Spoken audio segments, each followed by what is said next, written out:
his motive. The second matter I will seek to address is that we will say that it is elementary in public law for the Prime Minister to use the power of prorogation because he wants to avoid the risk of Parliament undermining the policies of the executive during the relevant period. And that is because under our system of constitutional law, Parliament is sovereign and the executive is accountable to Parliament. For the executive to use a prerogative power to seek to evade control by Parliament stands the basic principles of constitutional law on their head. It conflicts with the basic principle of our constitutional law, stated by Lord Brown Wilkinson. I'll take the court to the authority later, but let me give the citation. It's in the Fire Brigades Union case, Authorities Volume 3, tab 42, at page 552, E to F. And may I quote, "The constitutional history of this country is the history of the prerogative powers of the Crown being made subject to the overriding powers of the democratically elected legislature of the sovereign body." We will say that the arguments for the Prime Minister and the Advocate General assert the constitutional novelty that the powers of the democratically elected legislature are subject to the desire of the executive to avoid parliamentary scrutiny. And our third submission will be, with great respect, that the Divisional Court was wrong to conclude that the issues in this case are non-justiciable.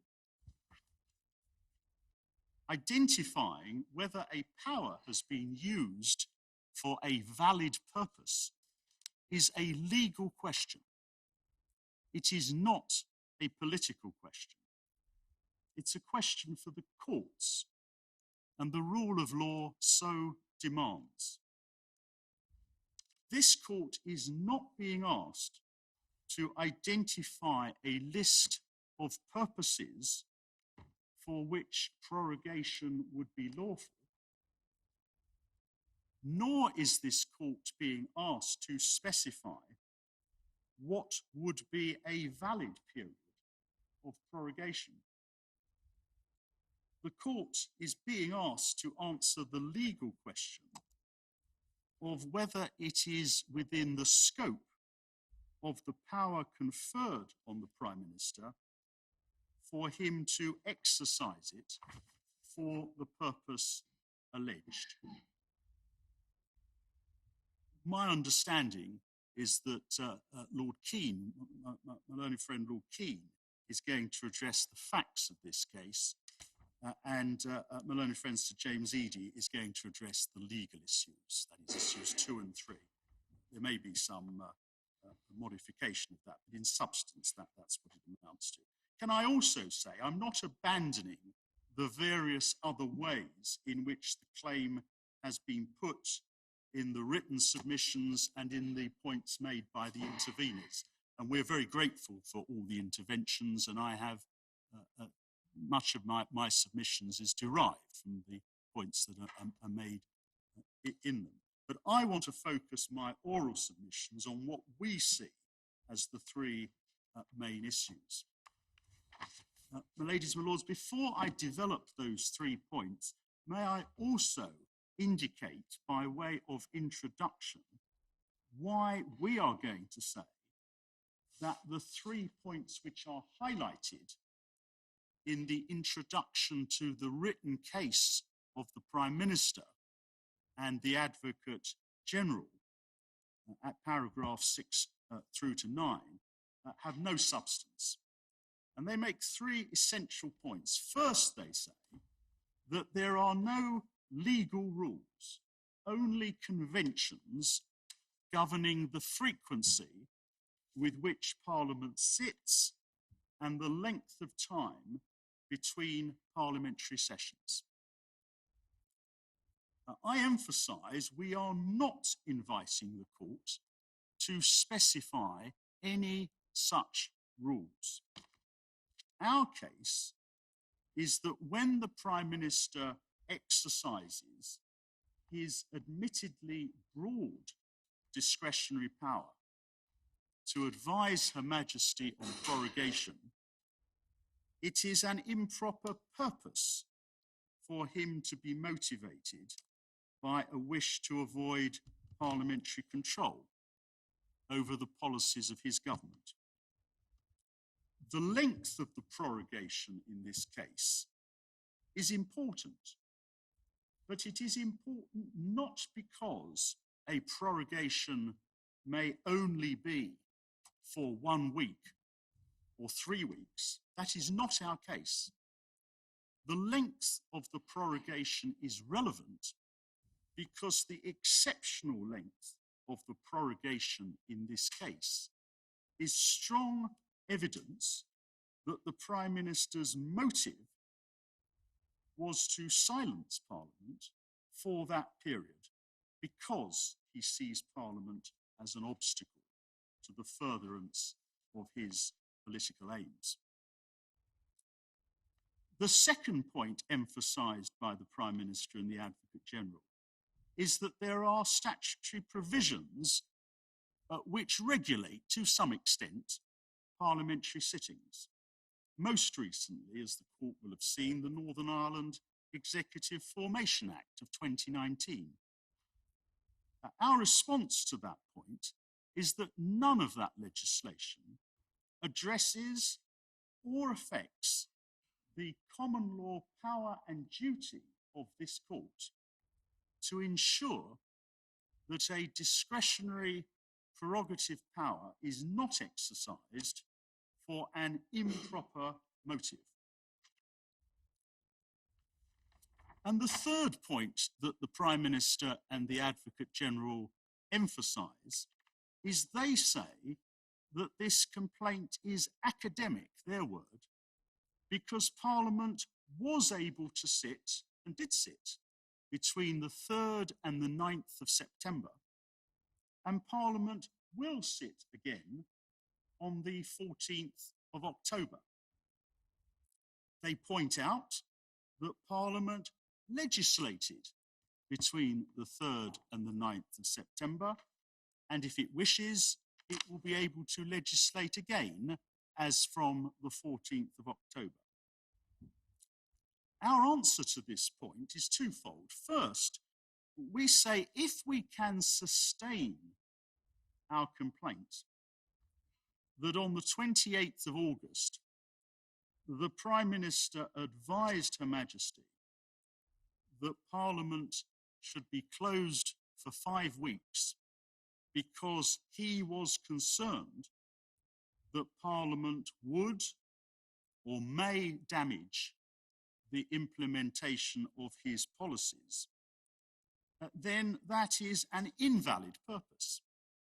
And it is, with great respect, not for this court to seek to assess what Parliament would, may, or will do during those 5 weeks. If, as we contend, the Prime Minister acted for an improper motive, it is not now open to the Prime Minister to say that his fear was mistaken. But in any event, it is very far from academic that Parliament is unable to conduct such business as it thinks appropriate for the 5 weeks.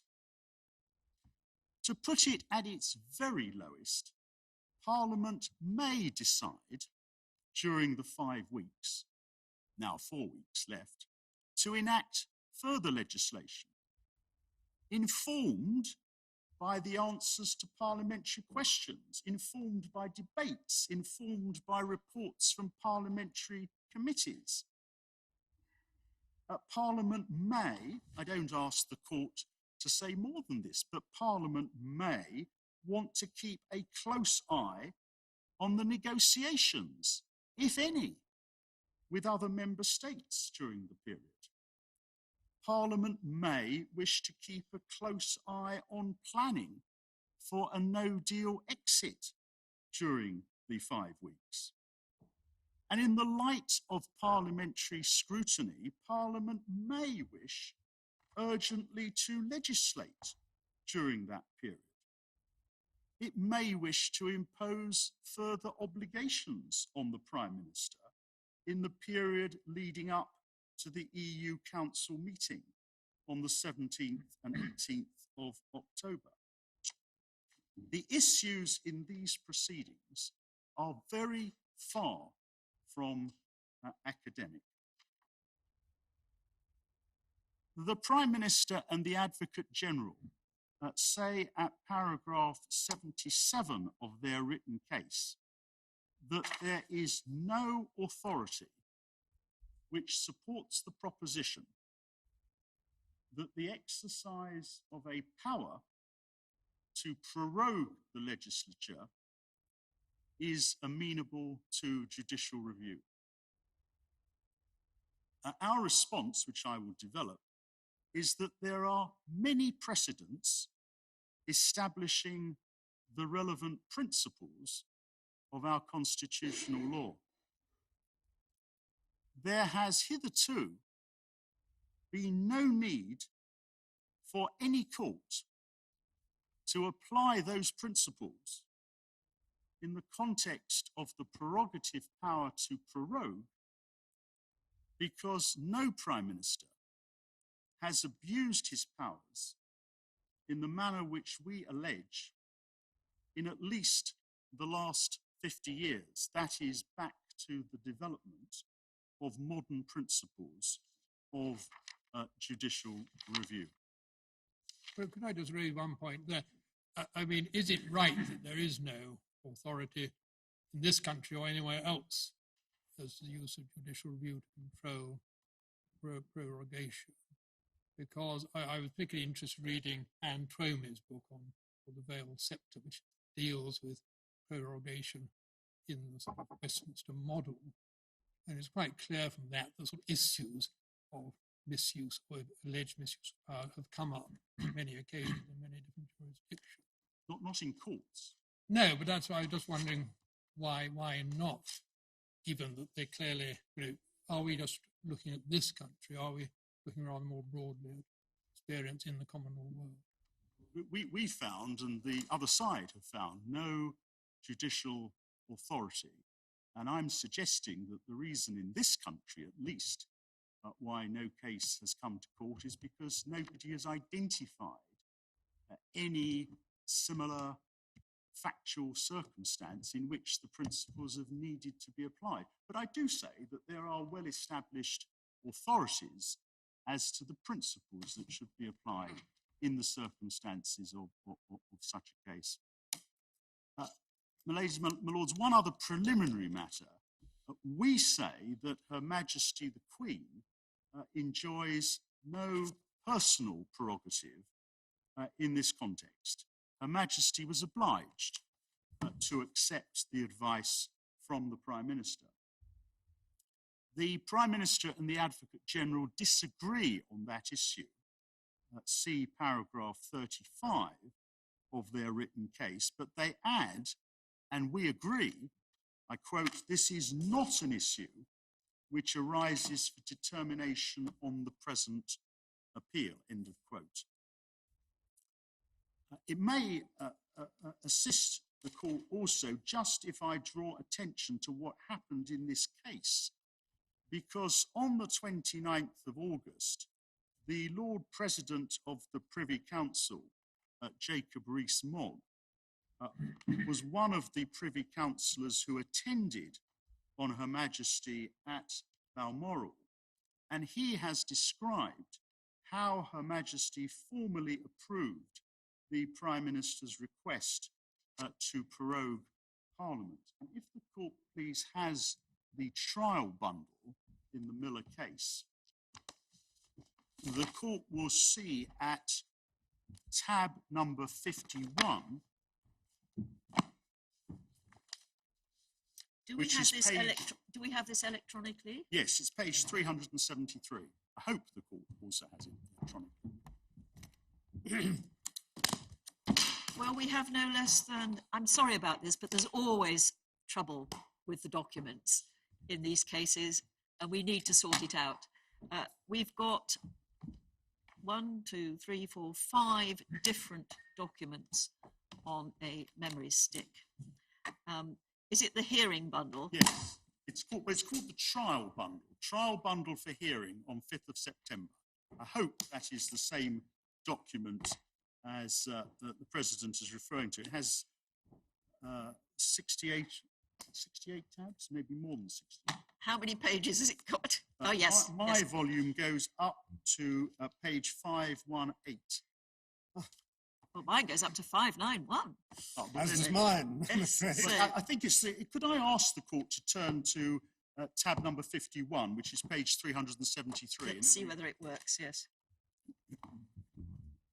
373. Yes, that should be an interview on the Today programme, and it was an interview, Mr. John Humphreys interviewing Jacob Rees-Mogg. I'm afraid not. It isn't. But it's a different bundle. I think it may be the same bundle, but it's a different page. I'm very sorry about this. No, but it's not your. Of course, it's not the President's fault. Does the court have tab 51? I do, but nothing happens when I press on it. Put it on paper. I'm terribly sorry, but it may be that we try to sort that out and we use paper for the moment. It's page 436, I think, but nothing happens. I'm very grateful.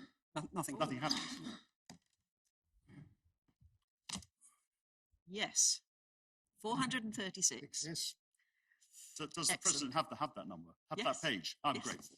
Yes. I don't know why the numbering is different, and I'm very sorry, and it's very inconvenient for everybody, in particular the court. But if we turn over to the second page of that document, which I have at 374, at the end of that page, Mr. Jacob Rees-Mogg explains that it's simply wrong. The Queen, Her Majesty, had no discretion over this. There is no precedent for the Queen refusing a request by her Prime Minister under these circumstances. This is a straightforward decision by the Prime Minister giving formal advice to the Sovereign, which a constitutional monarch is obliged to follow. And on the next page, for those of the members of the court using the paper volume, it's page 375. At the bottom of that page, Mr. Humphreys, and the same when you said the Prime Minister wishes to prorogue, etc., she would just say approve. Mr. Jacob Rees-Mogg, that's absolutely right. It's important that people understand this is a prime ministerial decision. It's not a decision of the Sovereign and hasn't been, etc., etc. So that's what happened in practice. Her Majesty was advised that it was a matter for the Prime Minister. But as I've indicated, nothing turns on this, but it's the reason why we, for our part, are making no criticism of Her Majesty in these proceedings. Her Majesty acted on the advice of Prime Minister. That's what I wanted to say, Milady, as by way of introduction. Can I turn to the first main issue, and that is the facts of this case? And I can be brief on this subject because we agree with the analysis by the Inner House of the Court of Session, in particular Lord Brodie at paragraph 89 and Lord Drummond-Young at paragraphs 120 to 123. And the essence of their reasoning is that the Prime Minister had made clear that he is determined that this country will leave the EU on the 31st of October, deal or no deal. The Prime Minister does not have a majority in the House of Commons for a policy of leaving, if necessary, with no deal. the Prime Minister has given no sensible reason, indeed no reason at all, for the exceptionally long period of this prorogation. And the Prime Minister, as the evidence shows, sees Parliament as a threat to the fulfilment of his policy. I want to emphasise 2 points, if I may, additional to those made by the Inner House. The first is that there is evidence in the form of statements by the Prime Minister himself, which shows that the Prime Minister regards Parliament as at least a potential threat to the implementation of his policies.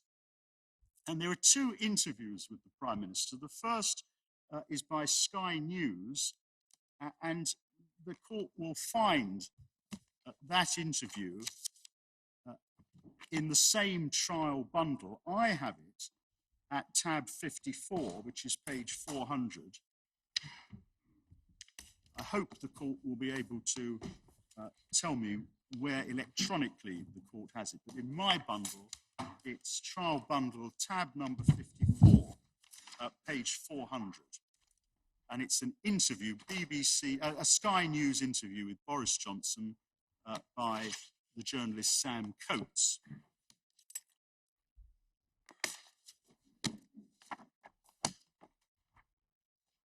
And if the court please would turn to the transcript, at the top of the page, Mr. Coates asked the question, when people voted for Brexit, they were voting for Parliament to take back control, but now you as Prime Minister are trying to limit the ways that Parliament can express its view because you disagree with them, etc., etc. And Mr. Johnson then responds, and the court will want to read all of this, but can I highlight at the bottom of the page, the final paragraph?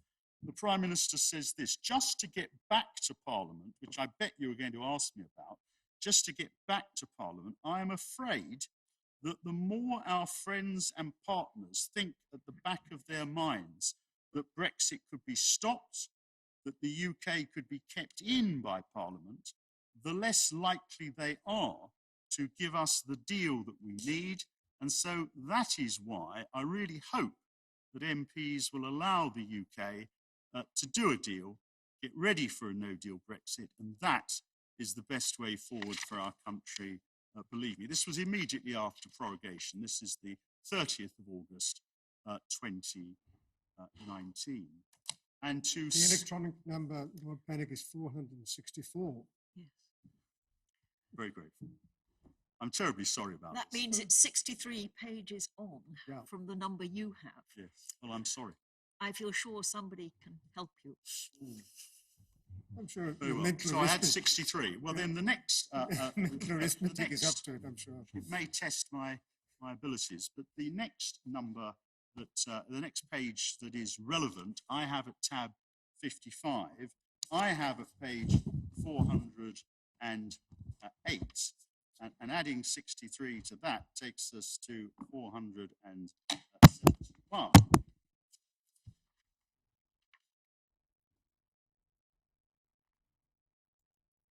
And this is a BBC report, page 408 or page 471. Yeah. On the second page of that, 409, the third paragraph up from the bottom, we see that Mr. Johnson was speaking to the BBC. And on the final page, not the final, penultimate page of this document, 410, 473, about a third of the way down the page, there's a paragraph, he said, and that's Mr. Johnson, the best way to leave with a deal is if our friends and partners over the channel don't think that Brexit can be somehow blocked by Parliament. As long as they think in the EU that Parliament might try to block Brexit or might even succeed in blocking Brexit, the less likely they are to give us the deal we want. Now, I'm of course not asking this court to say whether the Prime Minister's assessment is correct or is incorrect. The relevance of these statements is that they are strong evidence to be added to the material referred to by the Inner House as to the Prime Minister's motive in deciding to close Parliament for 5 weeks during this negotiating period.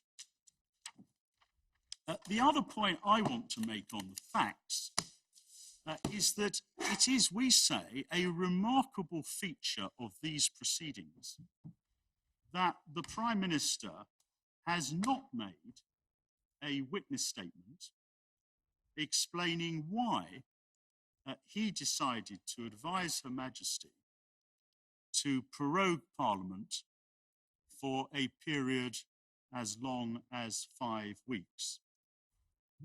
And that is even though we made very clear in commencing these proceedings that an important part of our case is that the Prime Minister's advice to Her Majesty was motivated, or at least strongly influenced, by the Prime Minister's desire to prevent the risk, as he saw it, of Parliament damaging government policy.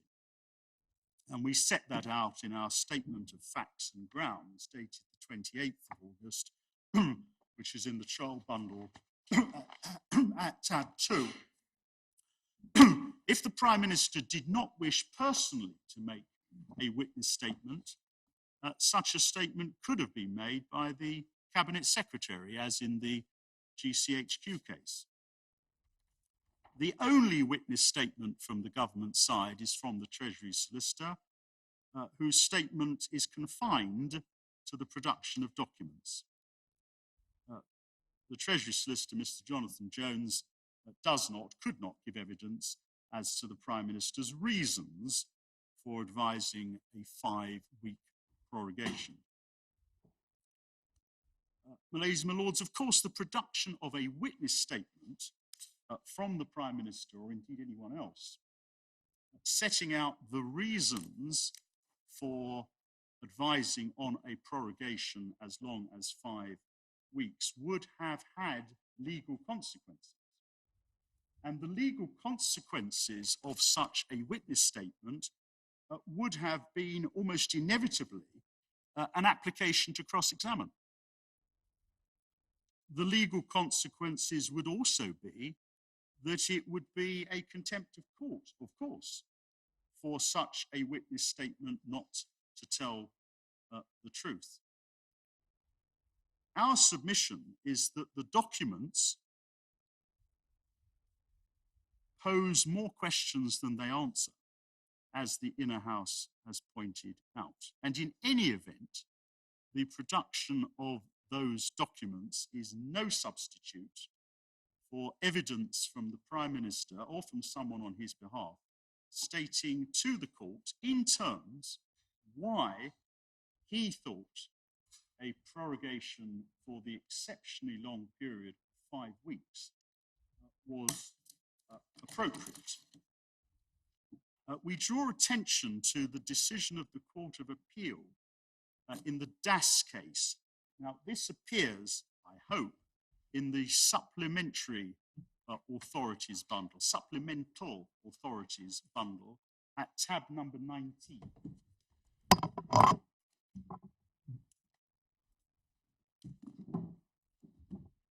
It's volume 1 of the supplemental authorities bundle, volume 1. Yes. I hope it's at tab 19. It does not have, I'm afraid, a page number. Well, it's 292 on the supplemental authorities. I'm grateful. I'm grateful. I've got several supplemental. Supplemental Authorities, Volume 1, tab 19, Queen on the application of DAS against the Home Secretary. Yes.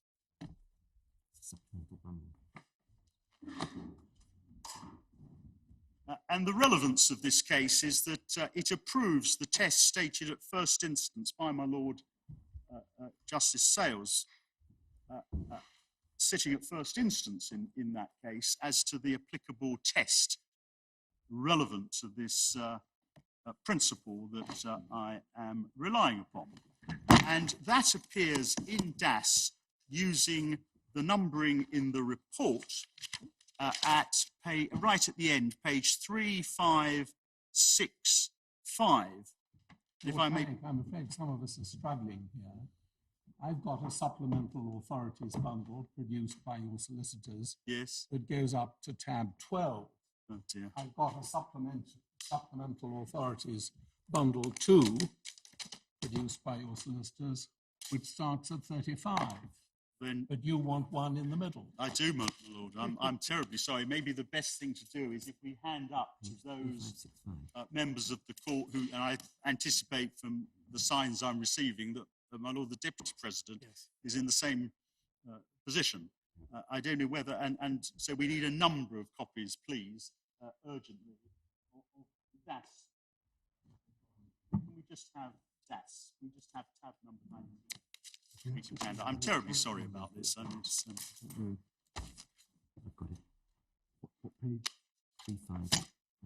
It's within the report, 3565. With the assistance of the we don't have electronic pages. Tab 19 of the supplementary authorities bundle. The updated supplemental authorities bundle. They're just coming here. We've got the updated supplemental authorities. Updated. Take it to the president first.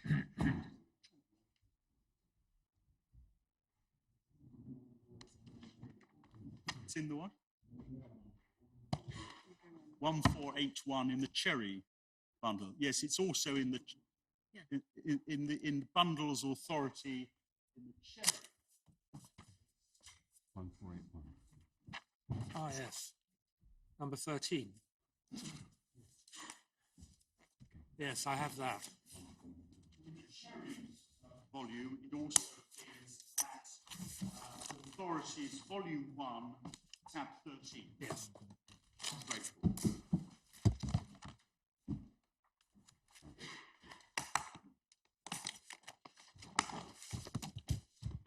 And the page number is Lord Bannock, it does appear that there was initially produced supplementary authorities bundle. Yes. Then it was enlarged. Yes. Then there came number 2.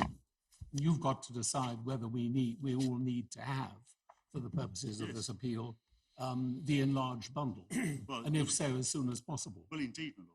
Absolutely. But if you can actually use the Scottish... well, I can for this case. Yes, I can for this case. That may be enough. Yeah. But it is for DAS. I'll have to check whether there are other authorities that the court needs to look at and doesn't have. Tab number 19 in the Miller case, 13 in the Cherry case, is the DAS authority, and it's at page 3565. It's paragraph 80. And counsel for the Secretary of State is submitting that there's no obligation to file witness evidence. She urged the court not to punish the Secretary of State for not filing evidence. She referred to the scarcity of resources, heavy litigation burden on the Secretary of State, the need to prioritise resources on those currently detained, none of which factors are relied on, of course, in the present case. And the Court of Appeal, this is Lord Justice Beatson, then approves the statement at first instance by the judge, my Lord Sales. He observed, where a Secretary of State fails to put before the court witness statements to explain the decision-making process and the reasoning underlying a decision, they take a substantial risk. In general litigation, where a party elects not to call available witnesses to give evidence on a relevant matter, the court may draw inferences of fact against that party. The basis for drawing adverse inferences of fact against the Secretary of State in judicial review proceedings will be particularly strong, because in such proceedings, the Secretary of State is subject to the stringent and well-known obligation owed to the court by a public authority facing a challenge to its decision. In the words of Lord Walker for the board in the Belize case to cooperate and to make candid disclosure by way of affidavit of the relevant facts, and so far as they're not apparent from contemporaneous documents which have been disclosed, the reasoning behind the decision challenged in the judicial review proceedings. And we rely on that statement of principle. We say that at best from the Prime Minister's point of view, the documentary material, that is the material referred to by the Inner House and the statements to broadcasters to which I have referred, are at best from the Prime Minister's view ambiguous about whether his concern about Parliament potentially damaging negotiations was his motive, or an important part of his motive, for advising on an exceptionally long prorogation. We say this case cries out for an answer in a witness statement to the allegation that was made against the Prime Minister. And in the absence of such a witness statement and the willingness of the Prime Minister to submit to potential cross-examination, we say the court should infer that there is no answer.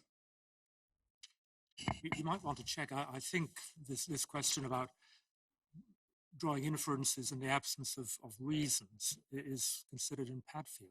Yes, it is. It is. I'm going to come to Padfield. Oh, right. Your Lordship's, of course, correct. There are many cases where this point has been addressed. I was also going to mention the GCHQ case, where, of course, issues were raised about national security, whether or not the decision of the then Prime Minister to remove the right to trade union representation at GCHQ without consultation because of national security considerations was the subject of witness evidence. It was the subject of an affidavit from the Cabinet Secretary, and the appellate committee in that case, notwithstanding the very sensitive subject matter, made it very clear that the government needed to produce evidence to support their claim that there were national security considerations. Sir Robert Armstrong produced an affidavit. Can we look, please? It may not matter, but I think Lord Walker was dissenting, wasn't he, in the Belize Alliance case? And, I mean, you said for the board, I think he was dissenting. I don't know whether that statement, which is very clear and helpful, has been adopted either by this House, by this court, or by the board. Well, we can check that. It's certainly been accepted as the judgment of my Lord Sales indicates, approved by the Court of Appeal in that case as the governing principle, certainly in the context of public law, that if an allegation is made, a factual allegation, and the material is at least ambiguous, one expects the minister or someone on his behalf to answer that. No, I mean, I'm not questioning the principle. I just think it'd be clear, useful to have a authoritative statement of that. Can we look to see if we can find that? It may be that there isn't, otherwise my Lord Sales would have referred to some approval, I'm sure, of the principle stated by Lord Walker. But we say that is the principle. Can I show the court, please, the GCHQ case? That is in the Miller Bundle of Authorities, Volume 1, and it appears at tab number 11.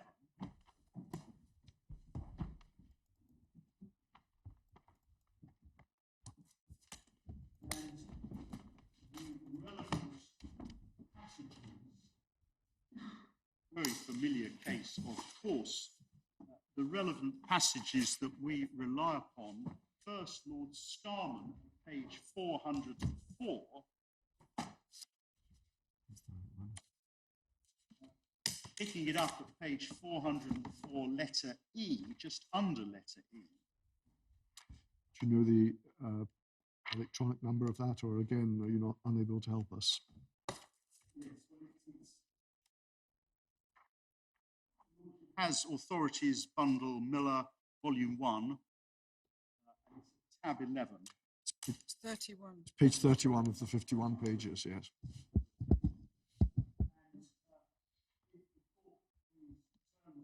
Internal numbering at page 404, internal numbering, because I'm afraid I don't have the electronic numbering, page 404, just under letter E, Lord Scarman says the point of principle in the appeal is as to the duty of the court when in proceedings properly brought before it, a question arises as to what is required in the interests of national security. And then picking it up again at G, though there are limits dictated by law and common sense, which the court must observe in dealing with the question, the court does not abdicate its judicial function. If the question arises as a matter of fact, the court requires evidence to be given. If it arises as a fact to be considered in reviewing the exercise of discretionary power, evidence is also needed so the court may determine whether it should intervene to correct excess or abuse of power. And on the preceding page, page 403, just under letter B, the court sees that there was evidence. There was evidence from Sir Robert Armstrong, the then Cabinet Secretary, who addressed the relevant issue of facts. And at page 420 of the report, letter E, Lord Roskill is to like effect, 420 letter E. The courts have long shown themselves sensitive to the assertion by the executive that considerations of national security must preclude judicial investigation of a particular individual group. But even in that field, the courts will not act on a mere assertion that questions of national security will involve. Evidence is required that the decision under challenge is in fact founded on those grounds. That principle exists is, I think, said Lord Roskill, beyond doubt. And then he goes on to the merits of the matter. So we respectfully submit that on the facts of this case, the Inner House was correct in its analysis and conclusion as to the motive of the Prime Minister. Their conclusions, we say, are supported by the Prime Minister's own public statements as to his concerns as to what Parliament may do.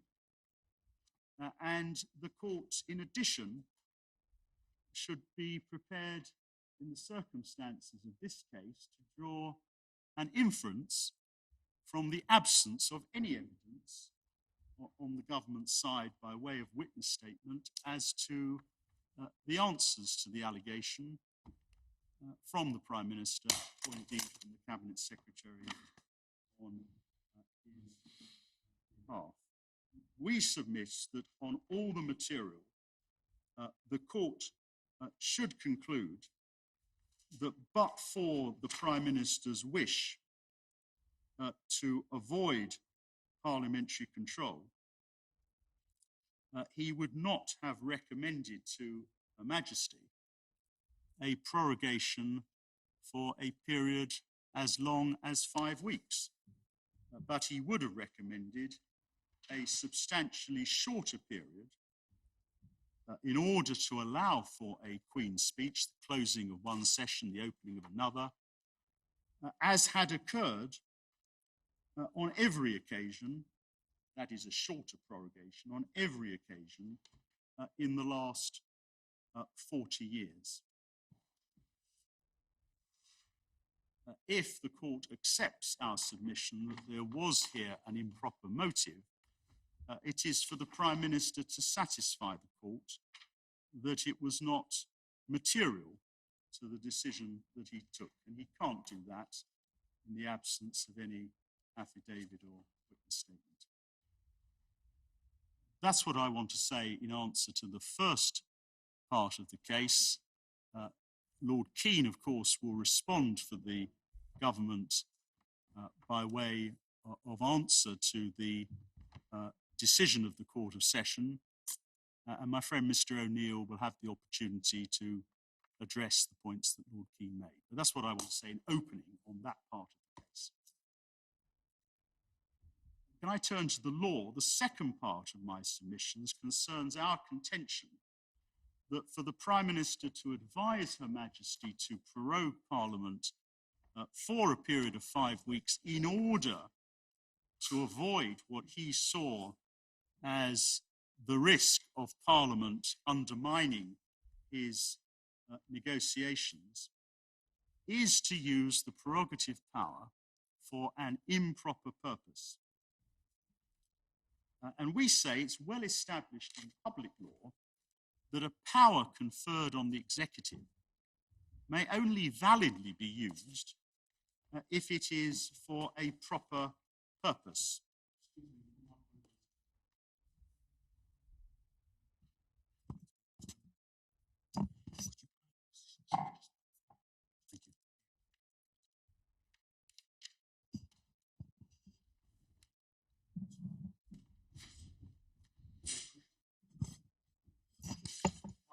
No, not at all, thank you.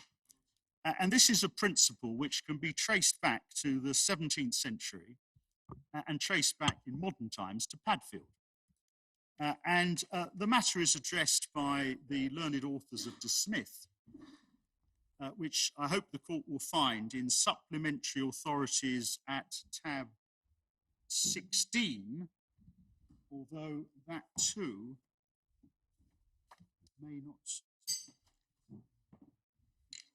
De Smith's Judicial Review. Smith's Judicial Review. De Smith. Yes. Judicial Review, tab 16 of Supplementary Authorities, Volume 1. I think this supplemental authorities bundle is entitled Updated Supplemental Authorities. Great. It is electronically, at least. Page 193, anyway. Yes.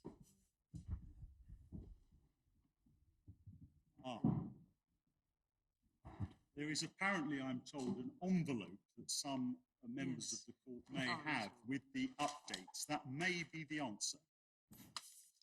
Yes, because I had DAS, but I'd opened the envelope, so possibly that's the explanation. I appreciate some members of the court may not have appreciated that there are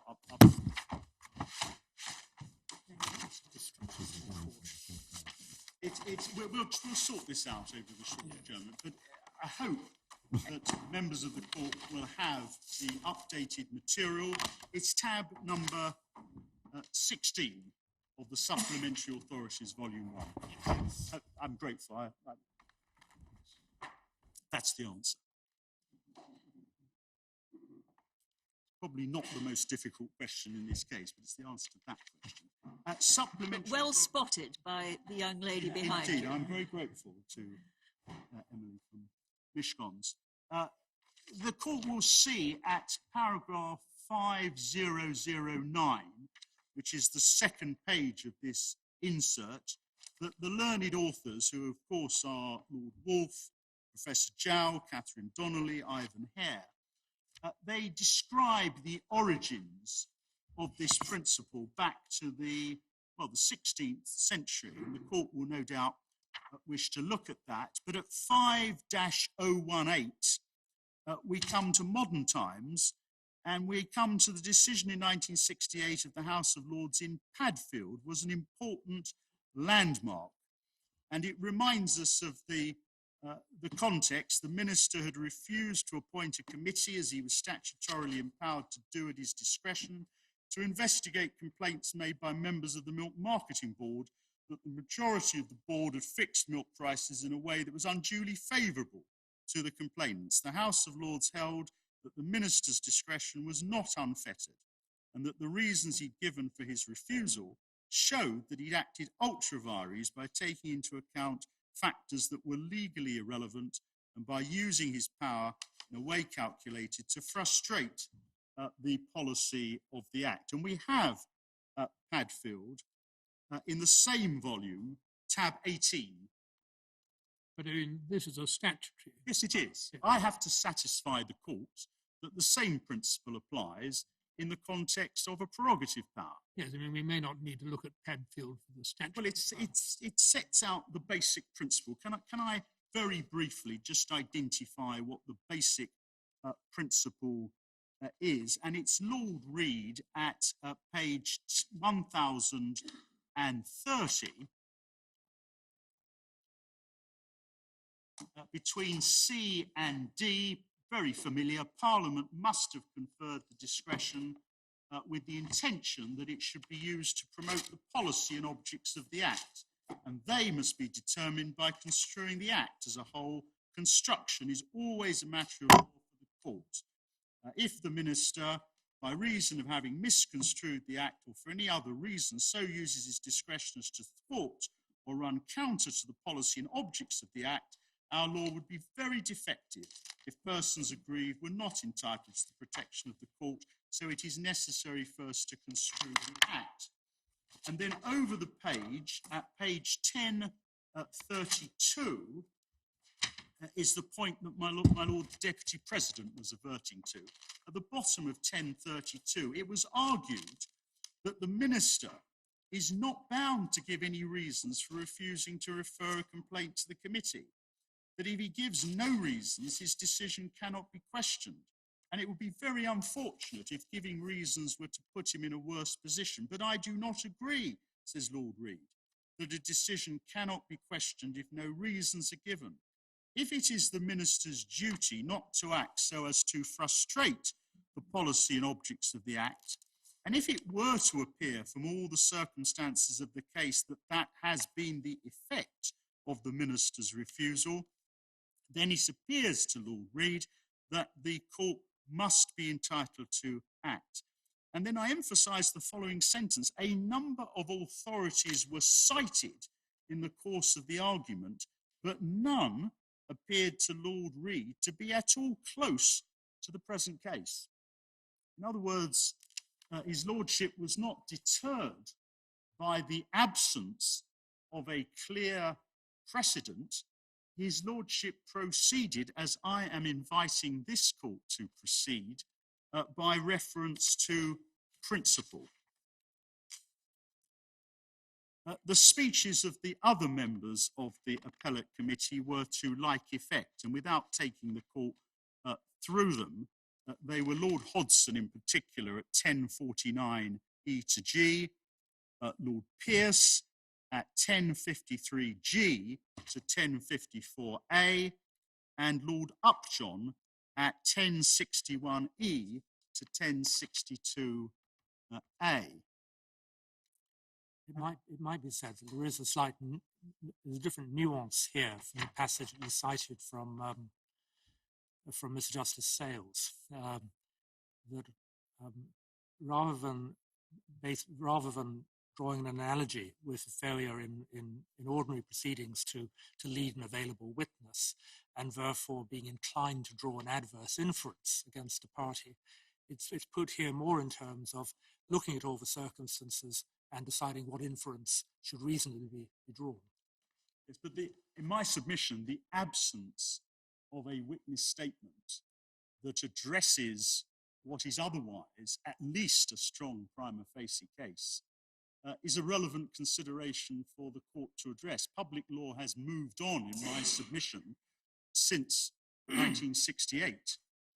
The approach in 1968 was that the minister cannot simply say, I have no duty to give reasons. The modern law is strongly influenced by the development of duties of disclosure and a recognition that a minister can be expected specifically by evidence to address a complaint. But I recognise this case is not of itself authority. But it's also interesting, isn't it, that Lord Reid was speaking of if it were to appear from all the circumstances of the case that had been the effect of the minister's refusal to do what he should have done. Yes, indeed. One looks at the consequences of what is happening. It's the purpose and the effect are both relevant in this context. And if the inevitable effect is to frustrate the operation of parliamentary procedures, that assists in identifying the motive of the minister. But might it be unlawful if the effect was to do that, even if that was not determined to be the motive? Well, that is our alternative way of putting the case, that we have put the case at all stages by reference to the motive of the Prime Minister and by reference to the inevitable effect that the Prime Minister's decision to close Parliament for 5 weeks, inevitably, in the context of this case, has a very damaging impact on the ability of the legislature to scrutinise the actions of the executive. Indeed so. And we are not wedded to a solution that involves a finding of a wrongful motive. We have put the case in both ways. The gravamen of your complaint is really the effect on parliamentary accountability, parliamentary scrutiny, yes, the opportunity to legislate, and even if there had been no intention to block all that in order to pursue a particular government policy, you would still have the same complaint, would you not? Well, at least a stronger complaint, albeit you'd be putting it in a different way. Well, one can put it either way. At its very lowest, the Prime Minister's decision to prorogue for a period as long as 5 weeks prevents Parliament from performing its scrutiny functions over the activities of the legislature. It means Parliament cannot legislate and it cannot inform itself for the purposes of legislating by the asking of parliamentary questions, by holding parliamentary debates, by the reports of parliamentary committees, all at a time when we say it is self-evident that Parliament will or may wish to carry out such activities. Do we have evidence about questions being put and not being answered as a result of the prorogation? Well, as a matter of principle, questions cannot be put. Once Parliament is prorogued, it is simply not possible for parliamentary questions, written or oral, to be tabled. But were any tabled and not answered? The questions that were asked before prorogation, I suspect there were, but we don't have the material. I can seek to find out the answer to your ladyship's question. But as a matter of principle, any development, and there are inevitably developments, as from the 9th of September, cannot lead to any parliamentary question being asked, written or oral, by any member of Parliament. Parliament is closed. You cannot, as a member of Parliament, member of the Commons, member of the Lords, you cannot ask any question. And that is made clear in the material before the court. It's made clear if the court wants to have document in the briefing paper from the House of Commons, which is in the main bundle at the hearing bundle, trial bundle, tab 29.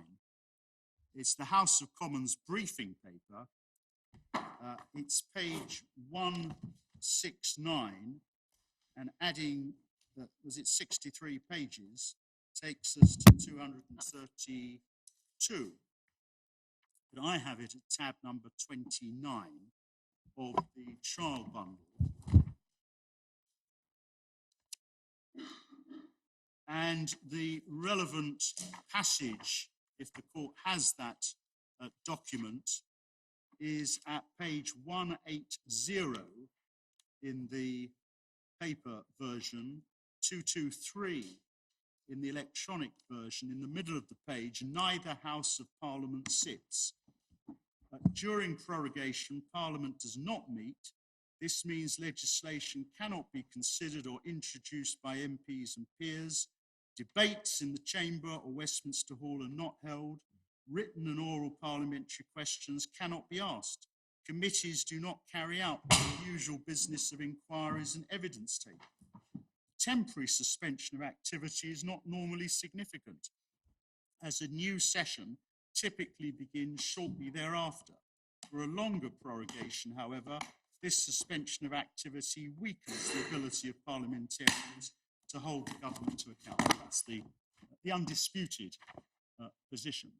There will inevitably, thinking about your ladyship's question, there will inevitably have been parliamentary questions that were pending on the 9th of September, which will not have been answered and will not now be answered until the 14th of October.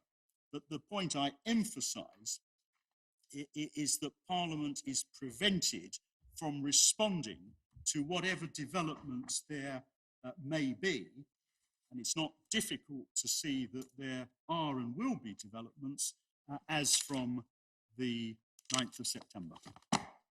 Do we have evidence of what other business was lost? I mean, there were a number of bills. Yes, there were. Is there evidence about we can try to find that for the court. Some of those bills, I accept, will be reintroduced once Parliament resumes. So that's not an aspect to rely on. Well, it's not in the forefront of my submissions. The forefront of my submissions is that in the circumstances of this case, we say the plain effect of the Prime Minister's decision that Parliament will not sit for 5 weeks is to prevent Parliament from performing its scrutiny functions, which include legislation, in response to whatever developments there are not. But an important part of this case is the distinction between Parliament adjourning, going into recess, yes, and prorogation. Absolutely. And an important feature of prorogation is that, in most circumstances, bills that are currently under yes, consideration are lost. Precisely so. And it would be of great interest to us to know which bills were lost. We can find out. We will find out the answer to the question put by the President and by my Lord Carnworth. Of course, during a recess, by contrast with prorogation, parliamentary questions can be asked and they are answered. During a recess, parliamentary committees continue. They produce their reports. And of course, a recess is a judgment made by Parliament itself. Parliament decides when it is going to recess. There's a need for a motion before the House. So just finishing this submission, Padfield, the authors in De Smith, and I was showing the court the relevant passage in De Smith, they make the point in supplementary authorities, it was tab 16, they make the point at paragraph 5090. 90 or 19? 90, 5090. Thank you. That this is an elementary proposition.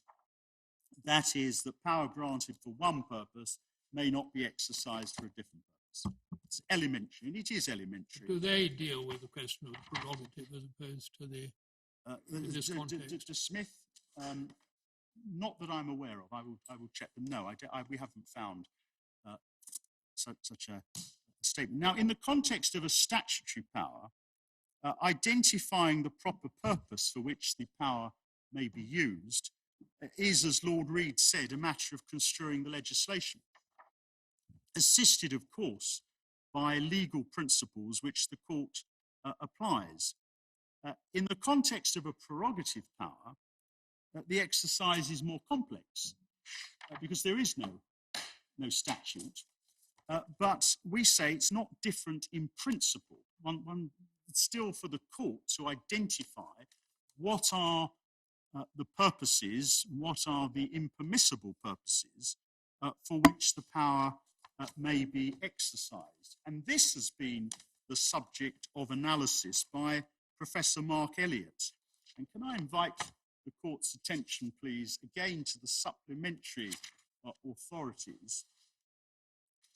And it's at tab number 15 of the supplementary authorities. And it's the analysis by Professor Mark Elliott, published on the 12th of September, relating to this case. And it's in the light of the judgment of the Divisional Court. And if the court, please, goes to the second page of this document, in the first new paragraph, Professor Elliott has dealt with justiciability, to which I'm going to come. And he says, once the starting point is clearly established, other crucial matters follow. First and importantly, is the widely recognised principle that no government legal power is unfettered. All legal powers held by the government are legally finite, and their boundaries are determined, among other things, by reference to the purposes for which they may and may not legitimately be used. There is no good reason why this should not apply in the case of the prorogation power and the government's ancillary authority to advise the Queen as to its exercise.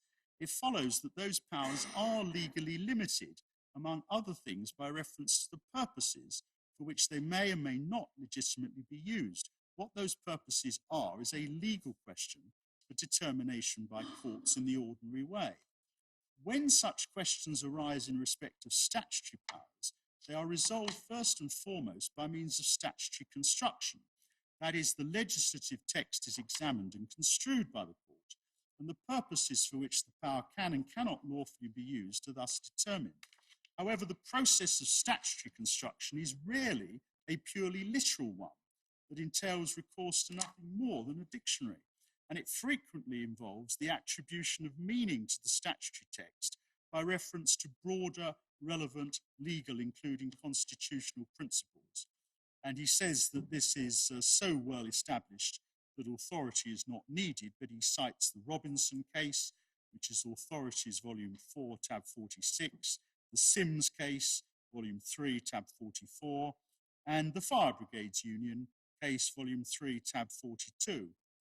He then says, in the next paragraph, in the case of prerogative powers, there is plainly no formal textual starting point, such as there is when statutory powers are in play.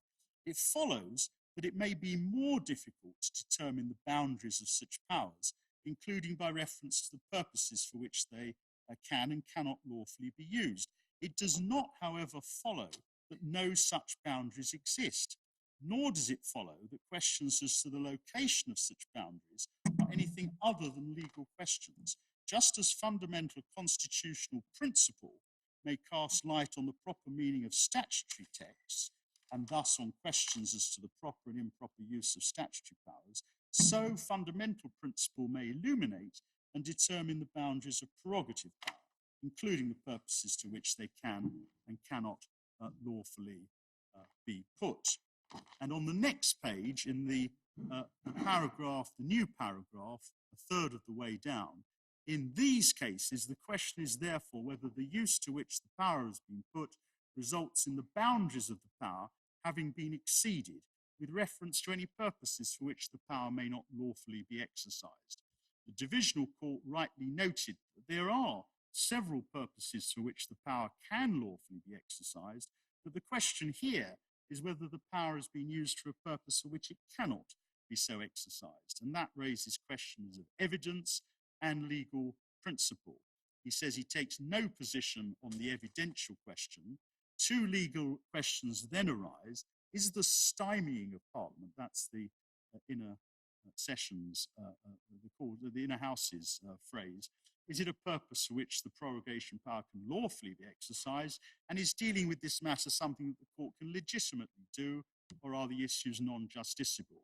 He says, notwithstanding all of the sound and fury, neither of those questions, it seems to him, raise especially controversial or difficult legal or constitutional questions. The first question falls to be answered by reference to fundamental constitutional principle. And one such principle is the representative nature of democracy in the UK and institutional arrangements, including executive accountability to Parliament, that are thereby necessitated. Recourse to such principle in determining the limits of the power should hardly be a controversial step, nor should the conclusion that it is incompatible with the nature of parliamentary democracy for the executive to have a legally unfettered power to suspend the operation of Parliament to shield the executive from parliamentary scrutiny. And that's our case. We say... I mean, it doesn't, interesting enough, even someone as knowledgeable on the subject as Eliot doesn't have any authority to support what he says. He says it. No, he says it's constitutional principle. His argument is that just as a statutory power... Yes, I mean, I understand the argument, but it'd be comforting to have some authority. I mean, the only case where I think didn't have to consider this was Sanderford. Well, we'll come to that. But the difficulty is to the absence of occasions in which prerogative powers have been used with the purpose or with the inevitable effect of undermining a basic constitutional principle, that is here parliamentary sovereignty. It has not occurred. And just as in the Padfield case, Lord Reid said his lordship was not deterred by the absence of a precise precedent, my submission to this court is that it should not be deterred. It should apply fundamental principle. And there are two. The fundamental principle that no power enjoyed by the executive may be used with the purpose or with the effect of undermining fundamental principles of law. And the second limb of the argument is that it does undermine, either as a matter of purpose or as a matter of inevitable effect, a fundamental principle of our constitutional law, which is that the executive is answerable to Parliament. And here, the purpose and or effect of the decision is to remove such accountability, such scrutiny at a vital time. It's not just Professor Eliot who makes these points. The other leading, I would submit, academic authority of relevance in this area is Professor Craig of Oxford University, and his analysis is in the same bundle, tab 13. Could I invite the court's attention, please, to tab 13, Professor Paul Craig, Professor of English Law at Oxford University. And I commend all of this to the court, but can I just emphasize at tab 13, the second page, in the middle of the page,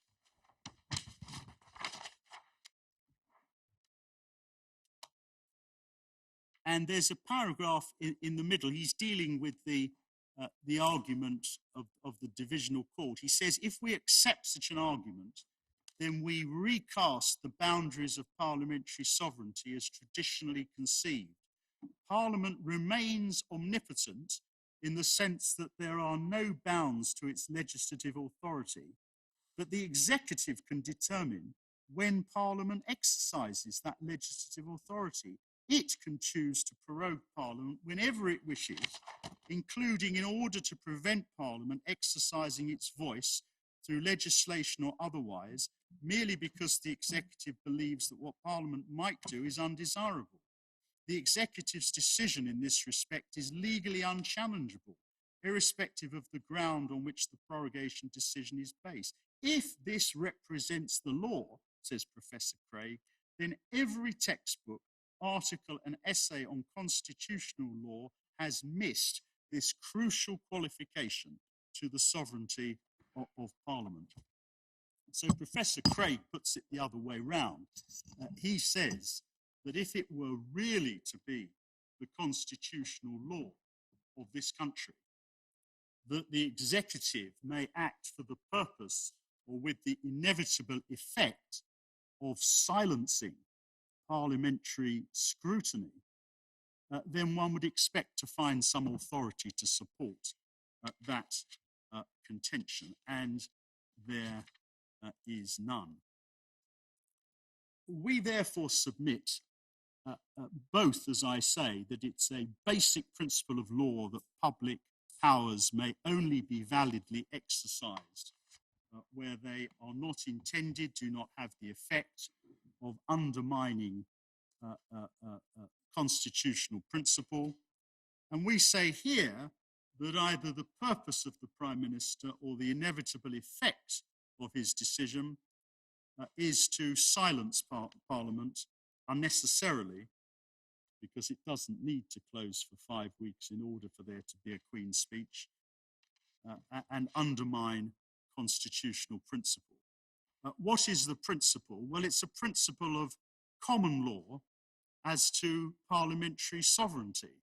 Can I take the court, please, to the first Miller case, which is in Authorities Bundle number 2. And it's at tab number 29. Main Authorities Bundle for Miller. Bundle 3, tab number 29.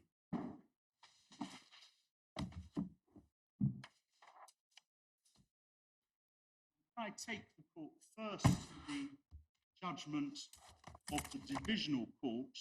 That, of course, was Lord Thomas, Chief Justice, Sir Terence Epperton, Master of the Rolls, and my Lord Sales. And the relevant passage is at page 73 of the report, at paragraph 18. The UK does not have a constitution to be found entirely in a written document. This does not mean that there is an absence of a constitution or constitutional law. On the contrary, the UK has its own form of constitutional law as recognised in each of the jurisdictions of the 4 constituent nations. Some of it is written in the form of statutes which have particular constitutional importance. Some of it is reflected in fundamental rules of law, I emphasise of law, recognised by both Parliament and the courts. There are established and well-recognised legal rules which govern the exercise of public power and which distribute decision-making authority between different entities in the state and define the extent of their respective powers. The UK is a constitutional democracy framed by legal rules and subject to the rule of law. The courts have a constitutional duty fundamental to the rule of law in a democratic state to enforce rules of constitutional law in the same way as the courts enforce other laws. And in this court, at paragraph 45, which is on page 138, at the bottom of page 138, paragraph 45, we're told the Crown's administrative powers are now exercised by the executive, that is, by ministers who are answerable to the UK Parliament. However, consistently with the principles established in the 17th century, the exercise of those powers must be compatible with legislation and the common law. The court added at paragraph 90, which is on page 152, just above letter C, bearing in mind this unique history and the constitutional principle of parliamentary sovereignty, it seems most improbable that those two parties, that's Parliament and the courts, had the intention or expectation that ministers, constitutionally the junior partner in that exercise, could subsequently remove the graft without formal appropriate sanction from the constitutionally senior partner in that exercise, Parliament. Ministers are constitutionally the junior partner.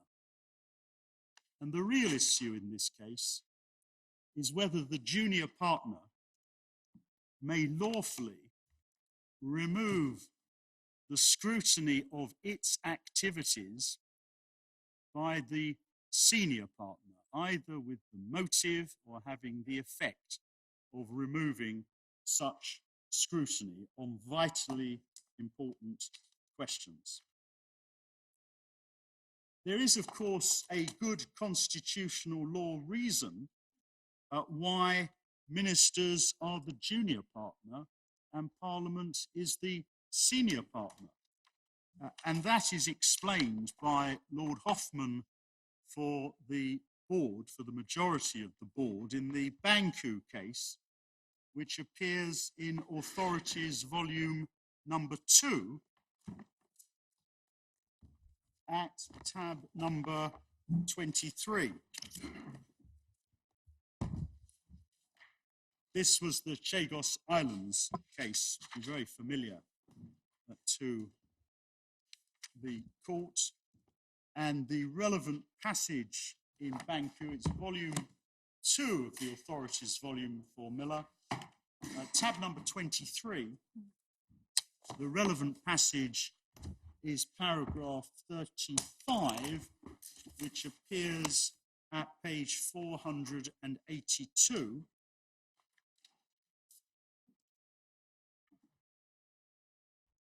Paragraph 35, page 482, Lord Hoffman for the majority of the board. The fact that orders in council resemble acts of parliament does not mean they share all their characteristics. And then this, the principle of the sovereignty of parliament, as it has been developed by the courts over the past 350 years, is founded upon the unique authority parliament derives from its representative character. An exercise of the prerogative lacks this quality. Although it may be legislative in character, it is still an exercise of power by the executive alone. And that's why the executive is, to use this court's phrase, the junior partner in the constitutional exercise. One other authority to like effect, which I mentioned in opening, is the Fire Brigade Union case. It's to be found in volume 3 of the Miller Authorities at tab number 42. Volume 3, tab number 42.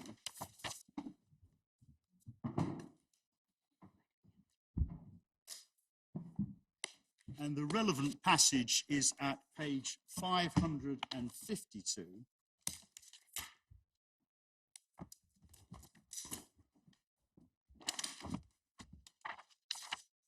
In the speech of Lord Brown Wilkinson, it's just under letter E on page 552.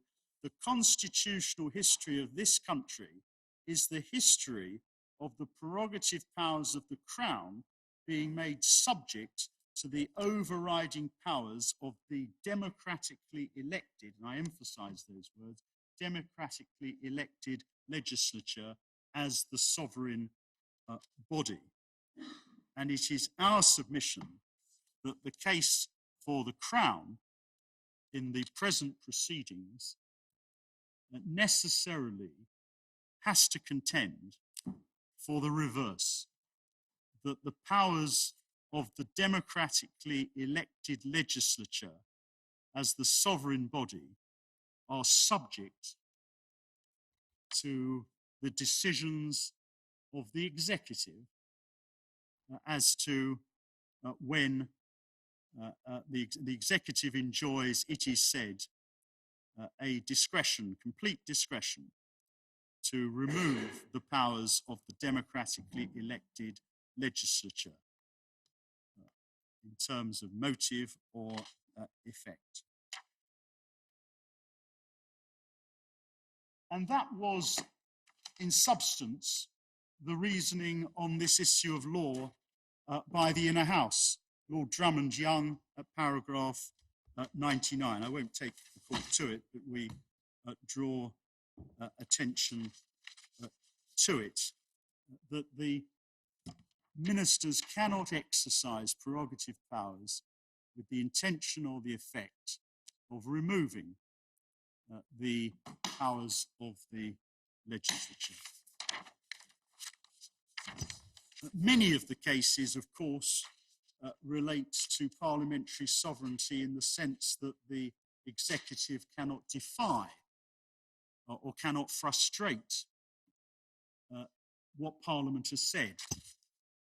The case of proclamations in 1611, which is Authorities Volume 1, Tab 10, which we invite the court to look at, not least because Lord Cook, like Lord Reid in 1968, was not deterred by the argument there is no authority for this. Lord Cook, like Lord Reid in 1968, resolved the question by reference to fundamental principle. The argument was, leave it to the king. More recently, of course, there's the Fire Brigades Union case that the Home Secretary could not frustrate parliamentary sovereignty. But parliamentary sovereignty has also been used as the basis for other decisions by the courts. It's been used as the basis for a recognition of parliamentary privilege. In the Picken case, again, I don't have time to go to it, but it's Authorities Volume 2, Tab 19. And parliamentary supremacy was also relied upon by my Lord the Deputy President for this court in the Unison case as a foundation for the general constitutional principle of the rule of law, which meant that there were limits on the ability of the Lord Chancellor to impose fees for those who wished to bring employment tribunal cases. And my Lord was not deterred by the difficulty of identifying when a fee would become lawful. How much fee is appropriate did not deter your Lordship on behalf of the court from saying that the approach of the Lord Chancellor was an unlawful one because it denied in practice access to the courts and that was a breach of the rule of law read with parliamentary sovereignty. All of the cases, in my submission, all of the cases are simply illustrations of the basic principle of our constitutional law. And the basic principle is that Parliament is supreme. The executive is answerable to Parliament. And this legal concept of parliamentary sovereignty is not confined to cases where the executive ignores or frustrates an act of Parliament. It must also apply to cases, and this is a unique case to answer my Lord Carnwath, it's never before occurred. It must also apply to cases where the executive takes a decision with the purpose or effect of removing the ability of Parliament to legislate. Indeed, it's a greater breach, or could be a greater breach, of parliamentary sovereignty to prevent Parliament from legislating as it sees fit than it is for the executive to defy a particular law. The inferior body, the junior partner, the executive, cannot validly use its constitutional powers for the purpose or with the effect of preventing the superior body from performing its constitutional functions, particularly when that constitutional function is the scrutiny of the junior partner itself. That's the principle for which we contend. And there's a further analysis by Professor Paul Craig that I commend to the court. It's in the Miller Authorities, Volume 5, and it appears at tab number 79.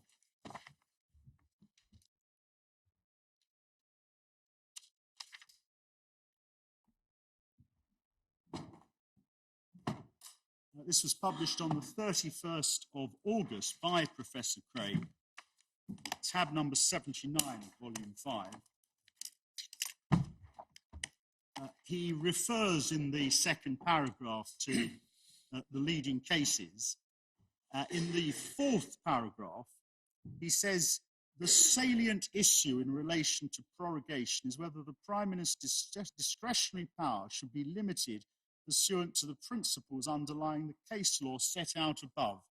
He says the argument for an affirmative answer is compelling, and he says it's for two related reasons. First, to contend that there is some difference between the existing case law and the present situation does not withstand normative examination. The reality is to the contrary.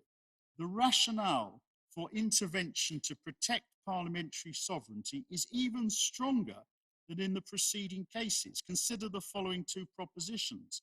Parliament has enacted a statute, the executive seeks to circumvent it by recourse to the prerogative.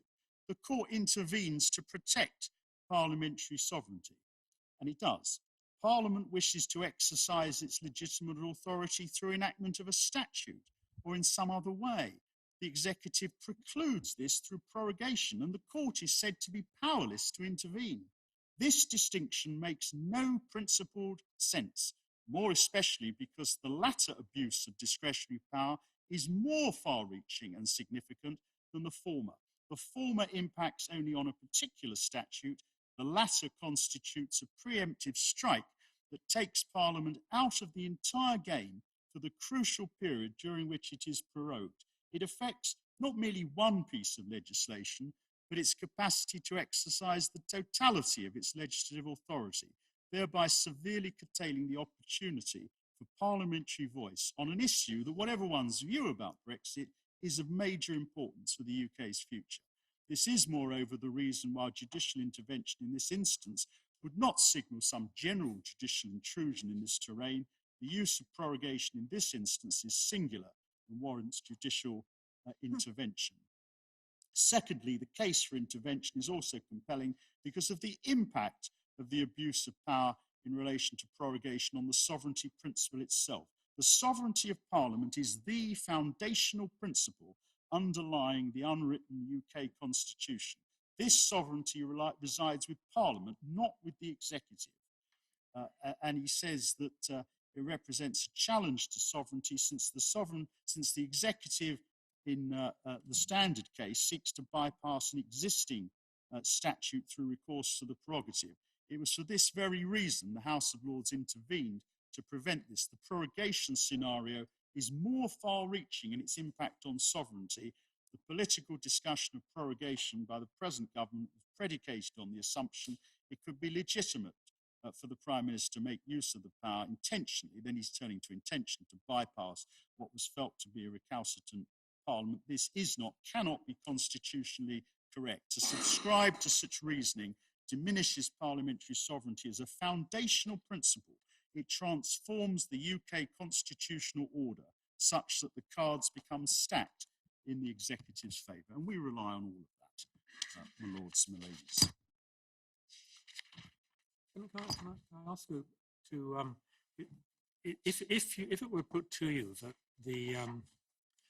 that the government, that Parliament is indeed sovereign and the government's accountable to Parliament, when Parliament sat in early September, if it were sufficiently concerned about the prospect of prorogation, it could have held the government to account by passing a vote of no confidence. If Parliament has held its hand, should the courts intervene? Well, my answer to that is that it is well established that the executive is answerable to Parliament for matters of politics. But the executive is answerable to the courts for matters of law. And I respectfully submit that this court is simply not concerned with whether or not the Prime Minister could command the confidence of the House of Commons, whether a vote of no confidence could have been brought, what the consequence of it might have been. That is, in my submission, no answer with respect to the accountability of the Prime Minister to this court for the legality of his conduct. And the authority for that is again the Fire Brigades Union case. Could I take the court back to Authorities Volume 3? It's at the Miller Authorities Volume 3. It's at tab number 42.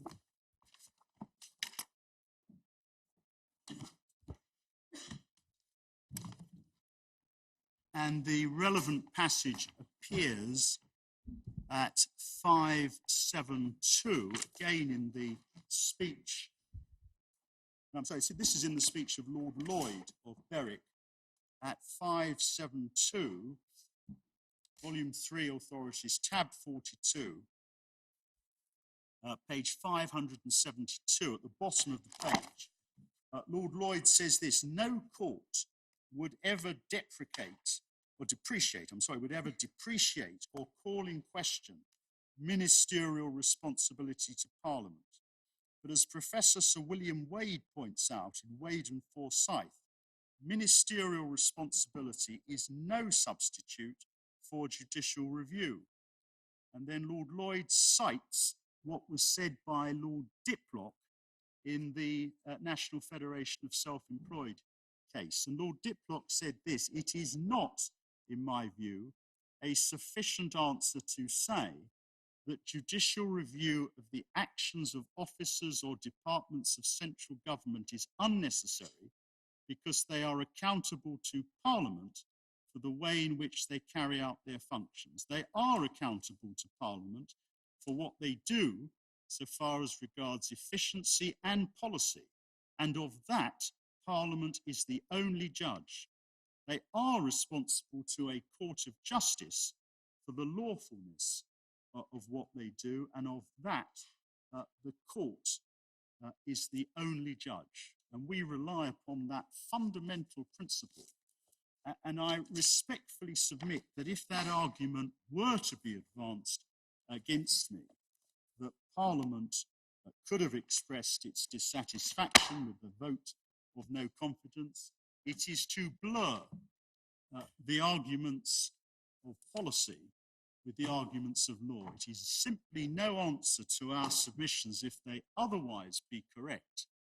And if I'm able to show that the Prime Minister's advice to Her Majesty was unlawful, it is no answer that there could have been, in this or in any other case, a political solution. Indeed, that could always be the answer to a judicial review. It could be said in the Unison case, in the GCHQ case, in the Miller case, the Prime Minister is answerable to Parliament. But that in my submission, legally is quite irrelevant if and to the extent, as is here the case, that the issue is a question of law.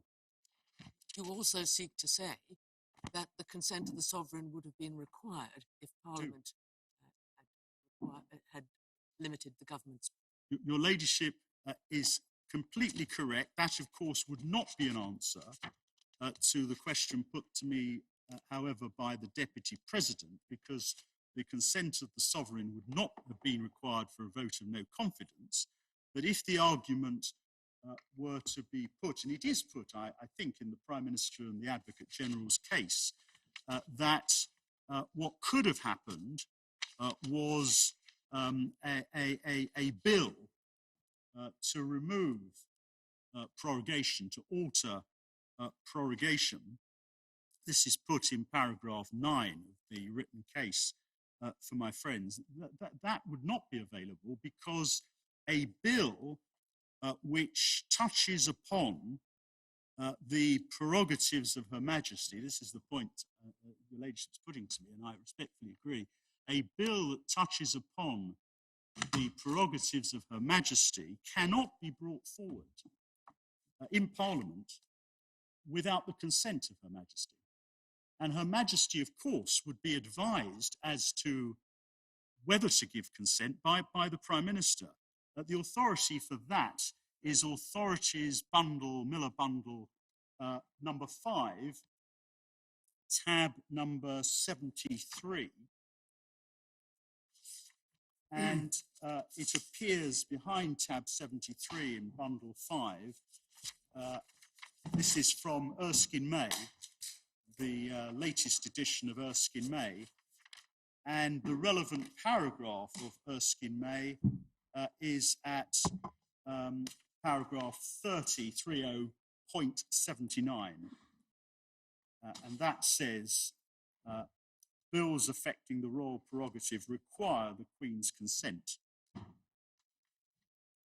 that's a well-established principle. I mean, what happens in practice, I can hand this in if the court is interested. When the fixed-term Parliaments Bill came before Parliament, the second reading was preceded by the then Deputy Prime Minister telling the House of Commons, I quote, "I have it in command from Her Majesty the Queen to acquaint the House that Her Majesty, having been informed of the purport of the bill, has consented to place her prerogative, so far as it is affected by the bill, at the disposal of Parliament for the purposes of the bill." That's what happens. So in practice, no bill, as my Lady Arden points out, no bill affecting the prerogative power could have been placed before Parliament without the consent of Her Majesty, and Her Majesty would have been advised by the Prime Minister. Paragraph 54 of the Divisional Court judgment refers to examples of lengthy prorogations of Parliament in the early part of the 20th century. I am, with respect, doubtful that this court is going to be assisted, much if at all, by detailed submissions on the very different circumstances in 1930, 1914, or 1901. If it matters, we respectfully submit that there is no evidence that we found that the length of the prorogation in those cases was dictated by a wish to avoid parliamentary scrutiny. And of course, those examples all occurred long before modern judicial review, in particular the GCHQ case, recognising the exercise of prerogative powers was open to legal challenge. The 1949 example that is given by my friends, where there were very short sessions of Parliament, was to ensure that the provisions of the Parliament Act 1911 could be implemented. That was not designed to prevent Parliament from acting. It was intended to allow Parliament to act, to implement the Parliament Act 1949. But again, intended to allow the House of Commons to act. Well, indeed, which Not was Parliament. which was permitted Yeah. under the 1911 Act, as this court, I think my lady the President was a member of the court in Jackson. I was indeed, yes.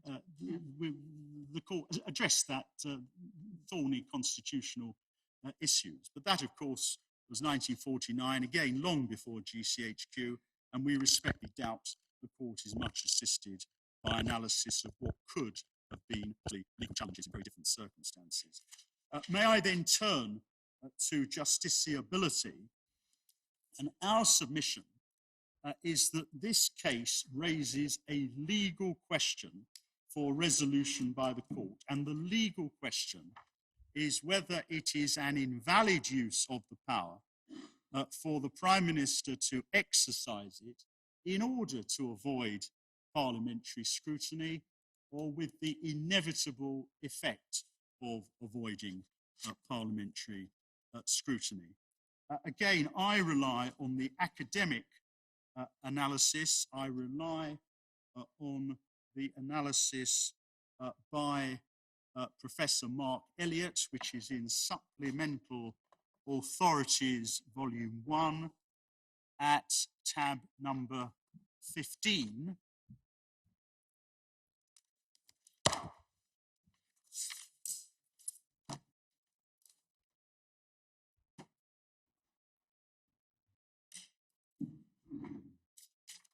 And can I pick it up where I left off when I last took the court to tab 15? It's on the third page of Professor Mark Elliott's analysis. The court sees at the end, incidentally, who Professor Elliott is. He's Professor of Public Law, Deputy Chair of the Faculty of Law at the University of Cambridge, Fellow of St Catherine's College. He also served for 4 years as the legal advisor to the House of Lords Select Committee on the Constitution. And on the third page, in the final paragraph, the court sees that leads on to the question whether, notwithstanding all of the foregoing, the issues are non-justiciable. The answer to that question, an answer that largely follows from the foregoing analysis, is surely no. This is so because of what, once the issues are clearly understood, the court does not need to do in order to answer the relevant legal question. Paul Craig has correctly pointed out, that's Supplementary Authorities, tab 13, that it's misconceived to suppose that the exercise of the prorogation power necessarily involves matters of high policy. Its exercise is almost always mundane. And he says it's possible to go even further in the present context and argue the issue at stake is justiciable because it doesn't, in the first place, raise any question for judicial determination upon which an argument of non-justiciability could bite. Such questions could, at least in theory, arise if a court were asked to rule on whether 3 days or 5 days would be reasonable and so lawful duration. That would raise the sort of problem referred to by the divisional court of an insuperable difficulty where the court can't make a legal assessment of whether the duration was excessive by reference to any measure. Crucially, however, no such issue arises in Miller and Cherry. There's no need for the court to determine whether the duration was excessive.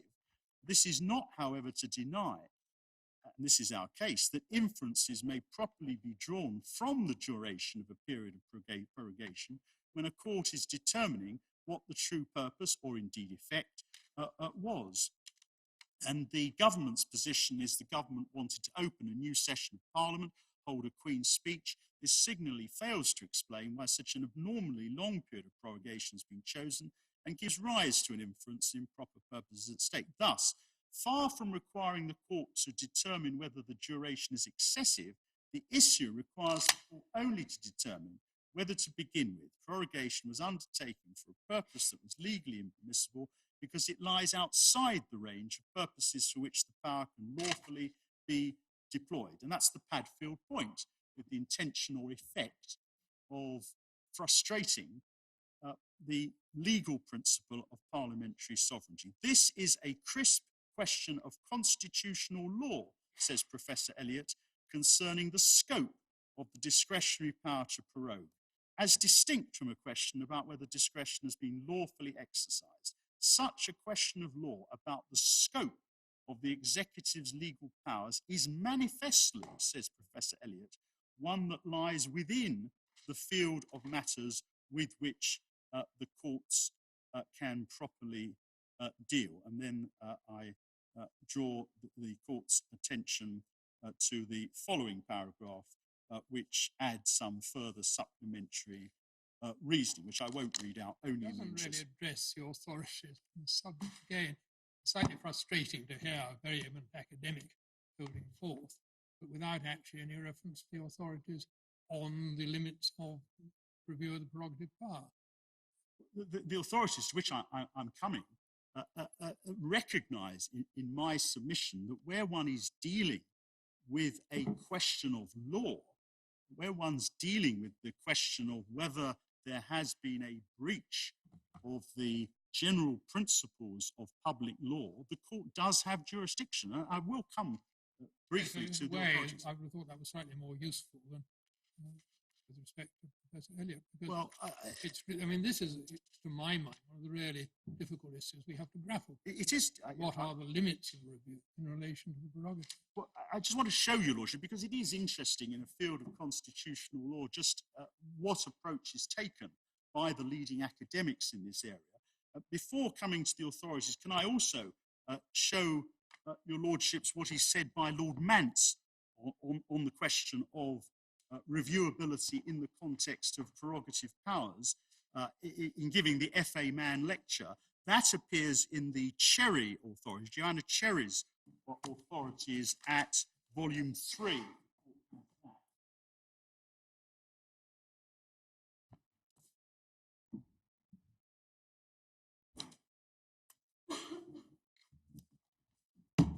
It appears behind tab 67.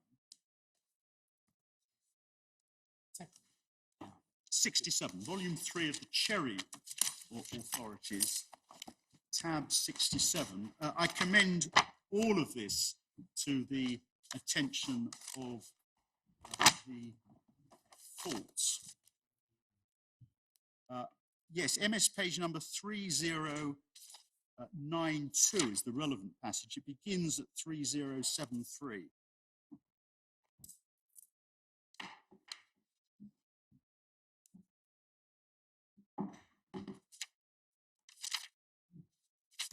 And the conclusion is at page 3092.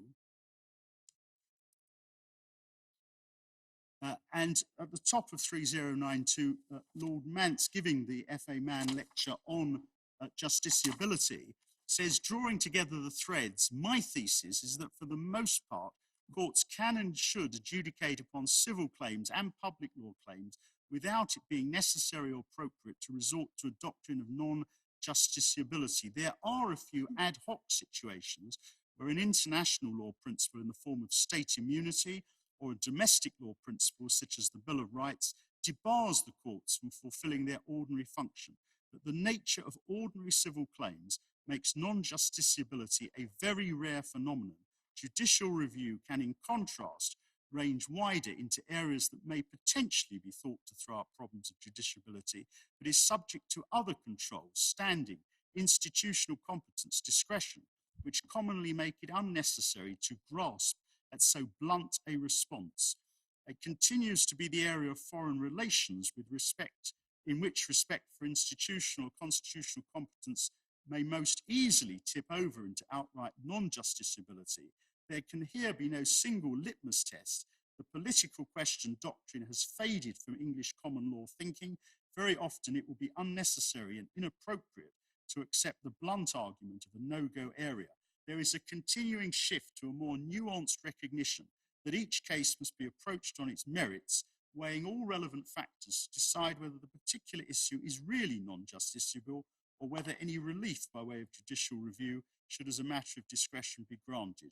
This shift will be promoted by fuller recognition that the intensity of judicial review should reflect the respective institutional competence and expertise of the original decision maker, etc., etc. And he reaches that conclusion after assessing prerogative powers.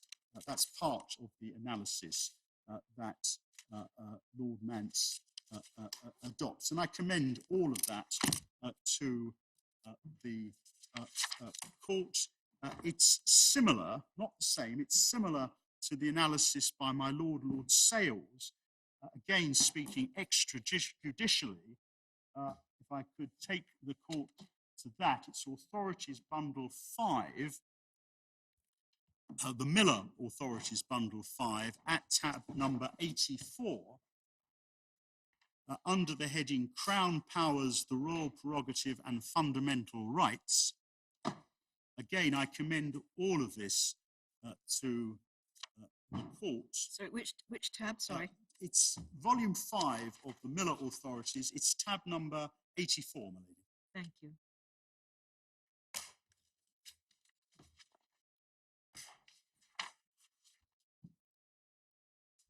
And at page 379, in the middle of the page, I just wanted to draw attention to this paragraph, although, as I say, all of it commands consideration. The most basic level of control of the Crown's prerogative powers is through the doctrine that the Crown only has such powers as are recognised by the courts. That is, the courts police the boundaries of prerogative power. The Crown's claims of constitutional authority are thus filtered through common law doctrine, much as the distinct claims of constitutional authority by another locus of constitutional power, namely claims of parliamentary privilege by Parliament, are scrutinised.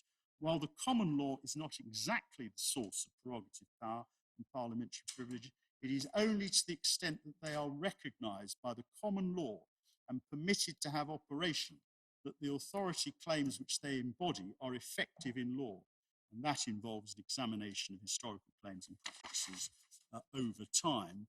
And there's a reference in the footnote 88, to the proclamations case. The king hath no prerogative but that which the law of the land allows him.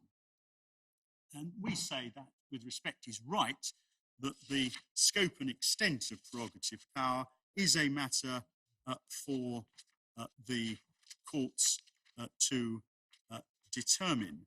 The leading case... Sorry, can I know you've got a shortage of time. Please. But on your present formulation, the power can not be used in order to avoid parliamentary scrutiny or with the inevitable effect of avoiding it. Does that second half of it require a bit more sophisticated formulation? Because the Fixed Term Parliaments Act expressly allows for prorogation, and prorogation will inevitably mean no parliamentary scrutiny. I'm not challenging the existence of a power to prorogue. And I recognise, as the Ladyship puts to me, that any prorogation involves a removal for that length of time of the powers of Parliament to scrutinise. But given the junior role of the executive, our case is that it is implicit in the power to prorogue that it will not be used in such a way as to remove parliamentary scrutiny other than so far as is reasonably necessary to accomplish a legitimate objective. And here, the objective that is presented is to end one session and start another with a Queen's speech.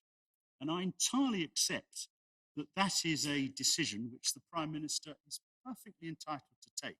What he's not entitled to do, without a good justification, is to prorogue for a period so long that in effect, or with the purpose, it is going to frustrate, remove the ability of Parliament to scrutinise the actions of the executive.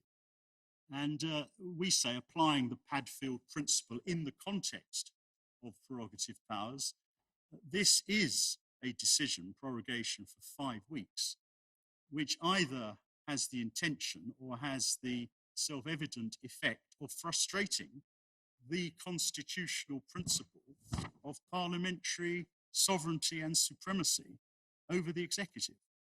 But I make it clear, if I haven't already done so, that of course the Prime Minister can prorogue, and of course any prorogation is going to have an adverse effect on parliamentary scrutiny. But this we say, is a quite distinct case, given the circumstances and the length of prorogation. Can the legitimate purposes for which the executive prorogues Parliament include the obtaining of a political advantage? To obtain a political advantage? Well, not if that political advantage is to remove the scrutiny of Parliament. No, for the reasons that I have sought to give. That, we say, is an impermissible purpose, because it is implicit in your Lordship's formulation that the executive is seeking to remove the scrutiny of Parliament. And if that is the purpose or the effect, it is not permissible. No. I mean, obviously, cases are going to depend upon their facts in this context, and one needs to look very carefully at the circumstances of any particular case. I just, in the Cherry case, reading their written cases, it seemed to be accepted by both sides that the obtaining of a political advantage could, in certain circumstances, be a legitimate measure taken by the executive. Well, if your Lordship's putting to me, if the Prime Minister thinks, and he does, that there are political advantages in having a prorogation because he wishes to end one session of Parliament and start another in order to have a Queen's speech that will set out his programme, his government's programme, of course, I have no quarrel with that. I think it depends on the species of political advantage that one's speaking of. Yes. Your essential submission is cannot have political advantage in the form of shutting down Parliament to avoid scrutiny. Precisely. But I've accepted that it's perfectly legitimate for the Prime Minister to take the view, as he does, that it's time to have a Queen's speech. And in order to have a Queen's speech, you need to prorogue Parliament in order to have a new session. I have no quarrel with that. But that's a very different matter, as my Lord Kerr puts it. It's a very different matter from saying what I want to do is to have a prorogation of an exceptional length of time for the purpose or with the effect of closing down Parliament so that it cannot scrutinise the conduct of the executive. That's a very different matter. And it's a vital distinction. And I'm not asking the court to go wider than the circumstances of this unique case. The authorities, my Lord Carmouth rightly says I need to address the authorities. The leading authority is volume 4, tab 47. That's the Shergill authority, Shergill and Caira. Volume 4 of the Miller at tab number 47.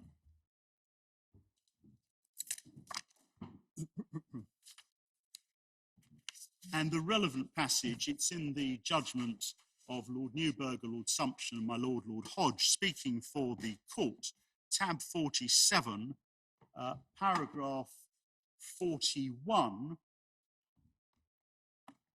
which is on page 377 of the report, letter D on page 377, non-justiciability refers to a case where an issue is said to be inherently unsuitable for judicial determination by reason only of its subject matter. And the court said that such cases generally fall into one of two categories. The first comprises cases where the issue in question is beyond the constitutional competence assigned to the courts under our conception of the separation of powers.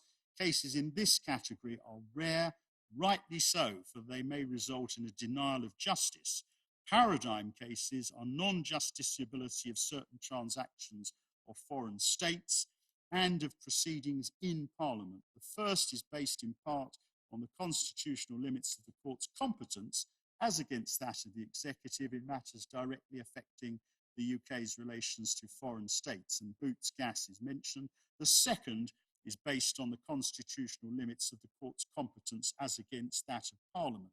The distinctive feature of all these cases is that once the forbidden area is identified, the court may not adjudicate on the matters within it, even if it's necessary to do so in order to decide some other issue, which is itself unquestionably justiciable. And that's not this case. No one suggests it's this case. The second category of non-justiciable cases is quite different. It comprises claims or defences which are based neither on private legal rights or obligations, nor on reviewable matters of public law.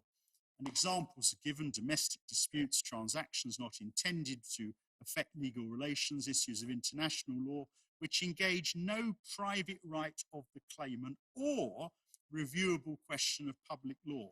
Some issues might well be non-justiciable in this sense if the courts were asked to decide them in the abstract, but they must nevertheless be resolved if their resolution is necessary in order to decide some other issue which is in itself justiciable.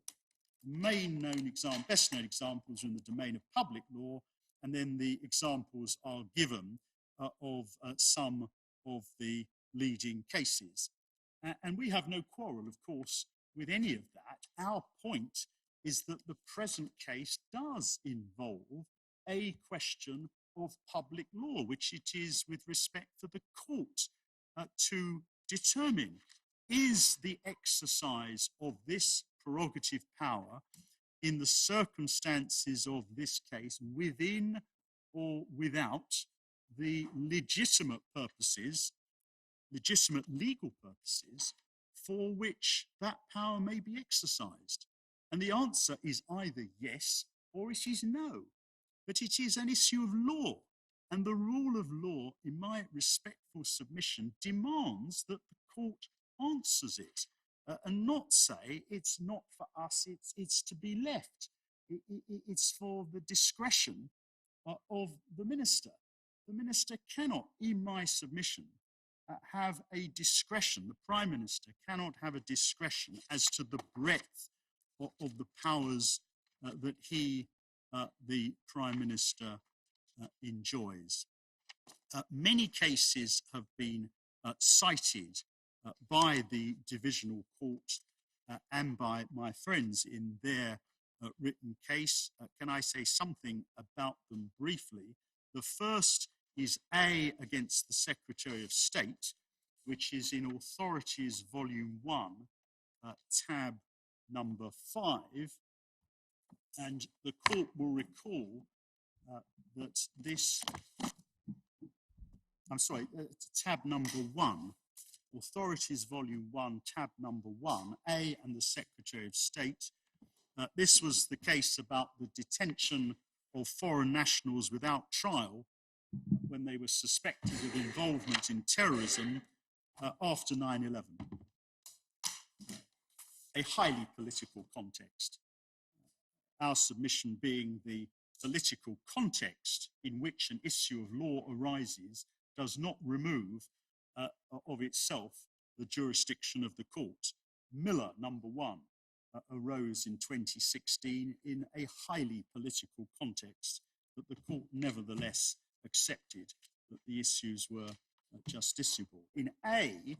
There wasn't any dispute about it. There wasn't. No, there wasn't. Absolutely not. In A, my friends have relied on paragraph 29 of the speech of Lord Bingham, which is at page 102. And paragraph 29 arose in the context of paragraph 16. Paragraph 16 on page 96, the heading was public emergency.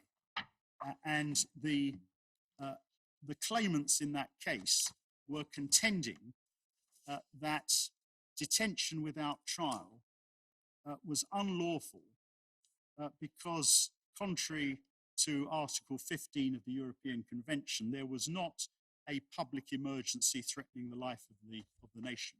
That's the context in which Lord Bingham made the observations at paragraph 29. At letter E, Lord Bingham said, the more purely, this is page 102, the more purely political in a broad or narrow sense a question is, the more appropriate it would be for political resolution. The less likely it is to be an appropriate matter for judicial decision. The smaller, therefore, will be the potential role of the court. It's the function of political and not judicial bodies to resolve political questions. Conversely, the greater the legal content of any issue, the greater the potential role of the court, because under our constitution, and subject to the sovereign power of Parliament, it is the function of the courts to resolve legal questions. And his lordship said that the question seemed to his lordship to be very much at the political end, but nevertheless, his lordship did not rule that the issue was non-justiciable. His lordship resolved the issue in favour of the government. It's not a case about non-justiciability. It's a case about discretion and a case about margin of discretion. Indeed, to the contrary, the majority of their lordship's house, including Lord Bingham, ruled that the impugned legislation was a breach of the Human Rights Convention. Not merely was there justiciability, there was unlawful decision because a distinction was drawn between foreign nationals and citizens of this country. And at page 110, paragraph 42, at letter F to G, Lord Bingham was very critical of the submissions of the then Attorney General, who had suggested that the issues were not for judges to determine. I suppose it's also worth bearing in mind that Lord Hoffman actually did decide. Lord Hoffman dissented on, yes, on the very point that there was indeed he did. an emergency threatening the life of the nation. So he obviously must have considered it to be a justiciable question. Well, I say, and I haven't got time to take the court through the judgment, all of their lordships accepted that there was justiciability, even on that highly political question of whether or not there was a threat to the life of the nation. 8 of them held that there was no breach on the merits of the provision of the European Convention, Article 15. Lord Hoffman, as my lady the President reminds me, dissented, justiciability and a breach. As to whether the distinction between foreign nationals and domestic nationals could be challenged, all of their lordships accepted and ladyship accepted justiciability. Lord Walker dissented on the merits, and 8 members of the appellate committee held that there was a breach of the European Convention. The case does not assist my friends. Gibson and Lord Advocate is the second case. It's volume 1 of the authorities. It's tab number 12. It's a decision of Lord Keith sitting in the Outer House in 1975. The context appears from page 139. This is volume 1 of the authorities, tab 12. Page 139, in the middle of the page, was the first paragraph of Lord Keith's decision. The issue was whether the European Communities Act was contrary to Article 18 of the Act of Union 1707 and was therefore null and of no effect.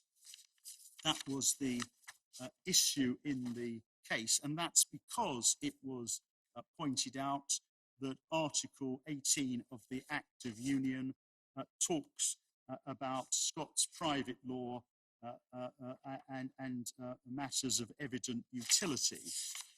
And the judgment of Lord Keith that's relied upon is at 144 in the middle of the page, in the middle of the main paragraph, page 144, Lord Keith says, I am, however, of opinion that the question whether a particular act of the UK Parliament altering a particular aspect of Scots private law is or is not for the evident utility of subjects within Scotland is not a justiciable issue. The making of decisions upon what must essentially be a political matter is no part of the function of the court, highly undesirable it should be. The the function of the court is to adjudicate upon the particular rights and obligations of individual persons in relation to other persons or to the state, etc., etc. It's unsurprising as a conclusion. I would respectfully qualify Lord Keith's analysis if it is suggested that the court's only function is to adjudicate upon the particular rights and obligations of individual persons, because judicial review has long since proceeded further than that in relation to challenges as in Miller, as in Fire Brigades Union, are to the legality of policies, decisions which have an effect on the community at large, including the individual applicant. Then there's Robinson, which is Authorities, Volume 4 of the Miller Authorities, tab 46. This was the Northern Ireland case involving the question of whether or not the First Minister and the Deputy First Minister could be appointed more than 6 weeks after the relevant date. And what is relied upon is paragraph 12 on page 398. My friends rely upon that, where Lord Bingham said matters of potentially great importance are left to the judgment of political leaders or of the Crown, where constitutional arrangements retain scope for the exercise of political judgment. They permit a flexible response. We point out that that was not a finding of non-justiciability. Far from it. See paragraph 11, where his lordship referred to the 1998 Act and then added, but the provision should, consistently with the language used, be interpreted generously and purposively, bearing in mind the values which the constitutional provisions are intended to embody.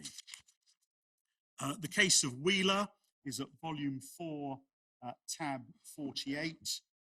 My Lord Sales played a role here as one of the counsel for the defendants.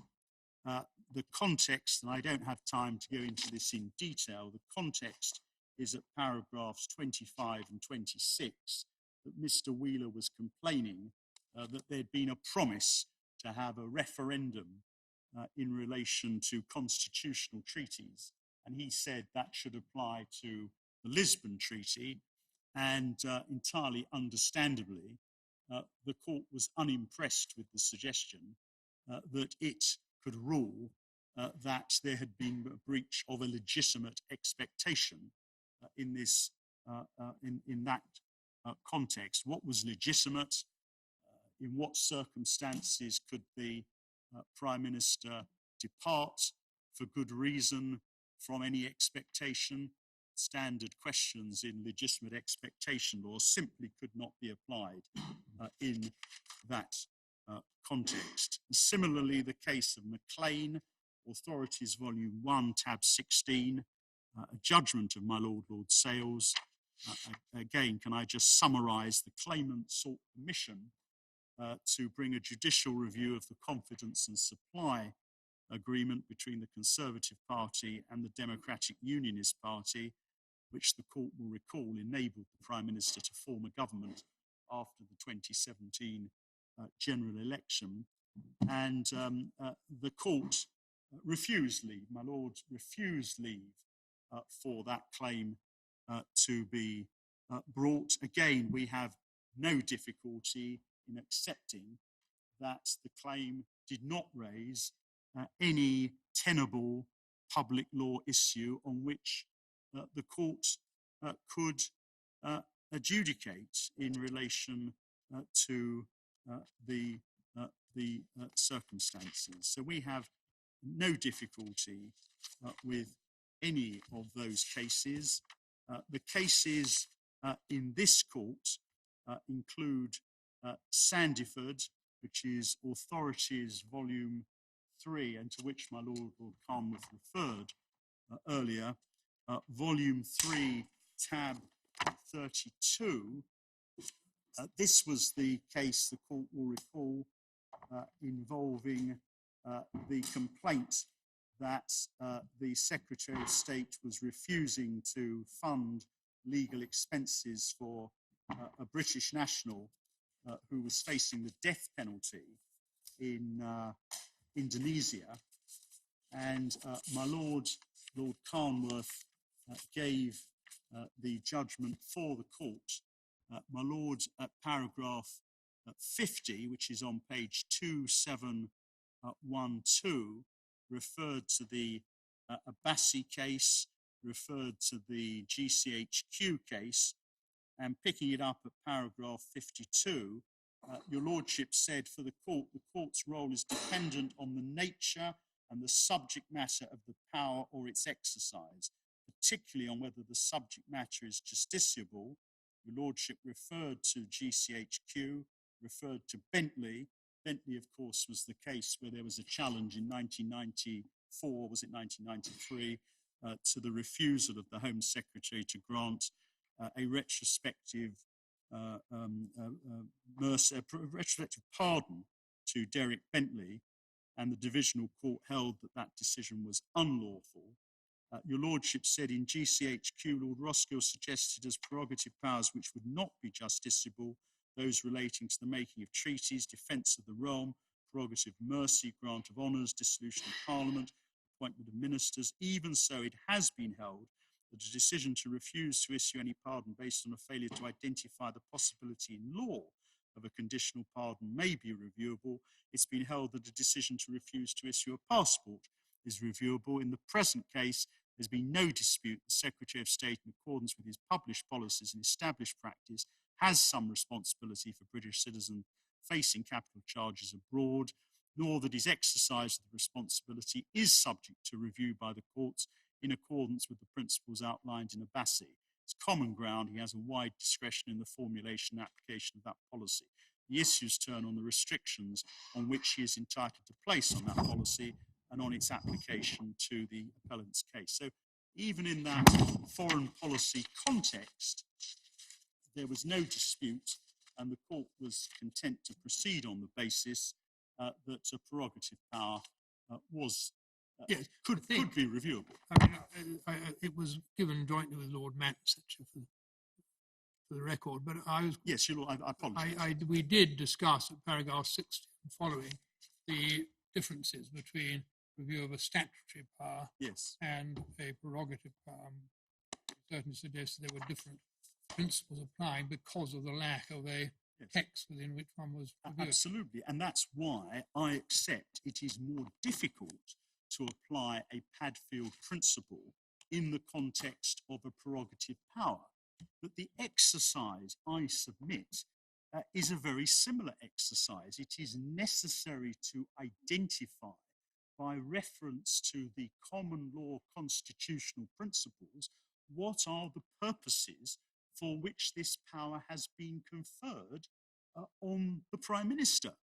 And in this case, the present cases, I say there is a very clear constitutional law principle which vitally informs the exercise that the court is being invited to carry out, which is to identify whether this exercise of the power frustrates the purposes for which the power has been conferred.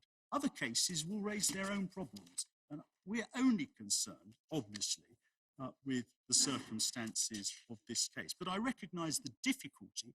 I say the same principles must apply. And just as Lord Reid in Padfield said he's not deterred by the absence of clear authority, I say the same applies here. I invite the court to look at principles. Two other points very, very briefly. First, I say the court is not assisted by the power of prerogative power in relation to dissolution. First, because it no longer exists. It's been repealed by Section 3 of the Fixed Term Parliaments Act, but also because it was a personal prerogative of the Crown. It was not a matter in respect of which Her Majesty was bound to follow the advice of the Prime Minister. See, and I don't take the court to it, see Authorities, Volume 5, Tab 81, Houston's Essays in Constitutional Law, which some of us had not read before this case since university days, but it's at pages 79 to 80. And finally, we do submit that if my friends are correct and the court lacks, if this issue is not a justiciable issue, then my friends really do need to confront the question of what happens if another Prime Minister were to decide that he or she wishes to prorogue Parliament for 6 months or for a year. And it is no answer to that for my friends to rely on Dicey, who said that no court should assist, because Dicey, for all his wisdom, was writing long, long before the development of modern constitutional law. And Dicey himself recognises that any such conduct would be, quote, of the most unconstitutional character. In my submission, the court should arrive at a conclusion that if we are otherwise correct in our submissions, that this issue is not justiciable only if the court were to be driven to do so. It is a legal question that we are raising, and legal questions are for the courts to determine. The remedy we seek is a declaration, and we only seek a declaration that the advice to Her Majesty was unlawful because paragraph 60 of the Prime Minister's detailed grounds, Trial Bundle Volume 3, Trial Bundle Tab 3, at page 41 says, and may I quote, if which is denied the advice was unlawful, the Prime Minister will take the necessary steps to comply with the terms of any declaration made by the court. In those circumstances, it's denied there's any basis for quashing the order. Unless my friends indicate to the court that the position of the Prime Minister has changed, the court has been told that the Prime Minister will comply with any declaration, and we therefore see no reason to seek any order other than a declaration. I noticed the time. I apologise for trespassing on the lunch of your lordships and your ladyship. I'm very grateful for your patience. Those are the submissions I wish to make on behalf of Mrs. Miller, unless there are other matters the court would wish me to address. It appears not. Thank you. Thank you very much, Lady. And I'm assuming, I'm afraid, that Mr. Hickman was not proposing to follow you. So your case is closed, and we will look forward to hearing from the Advocate General at 2 o'clock.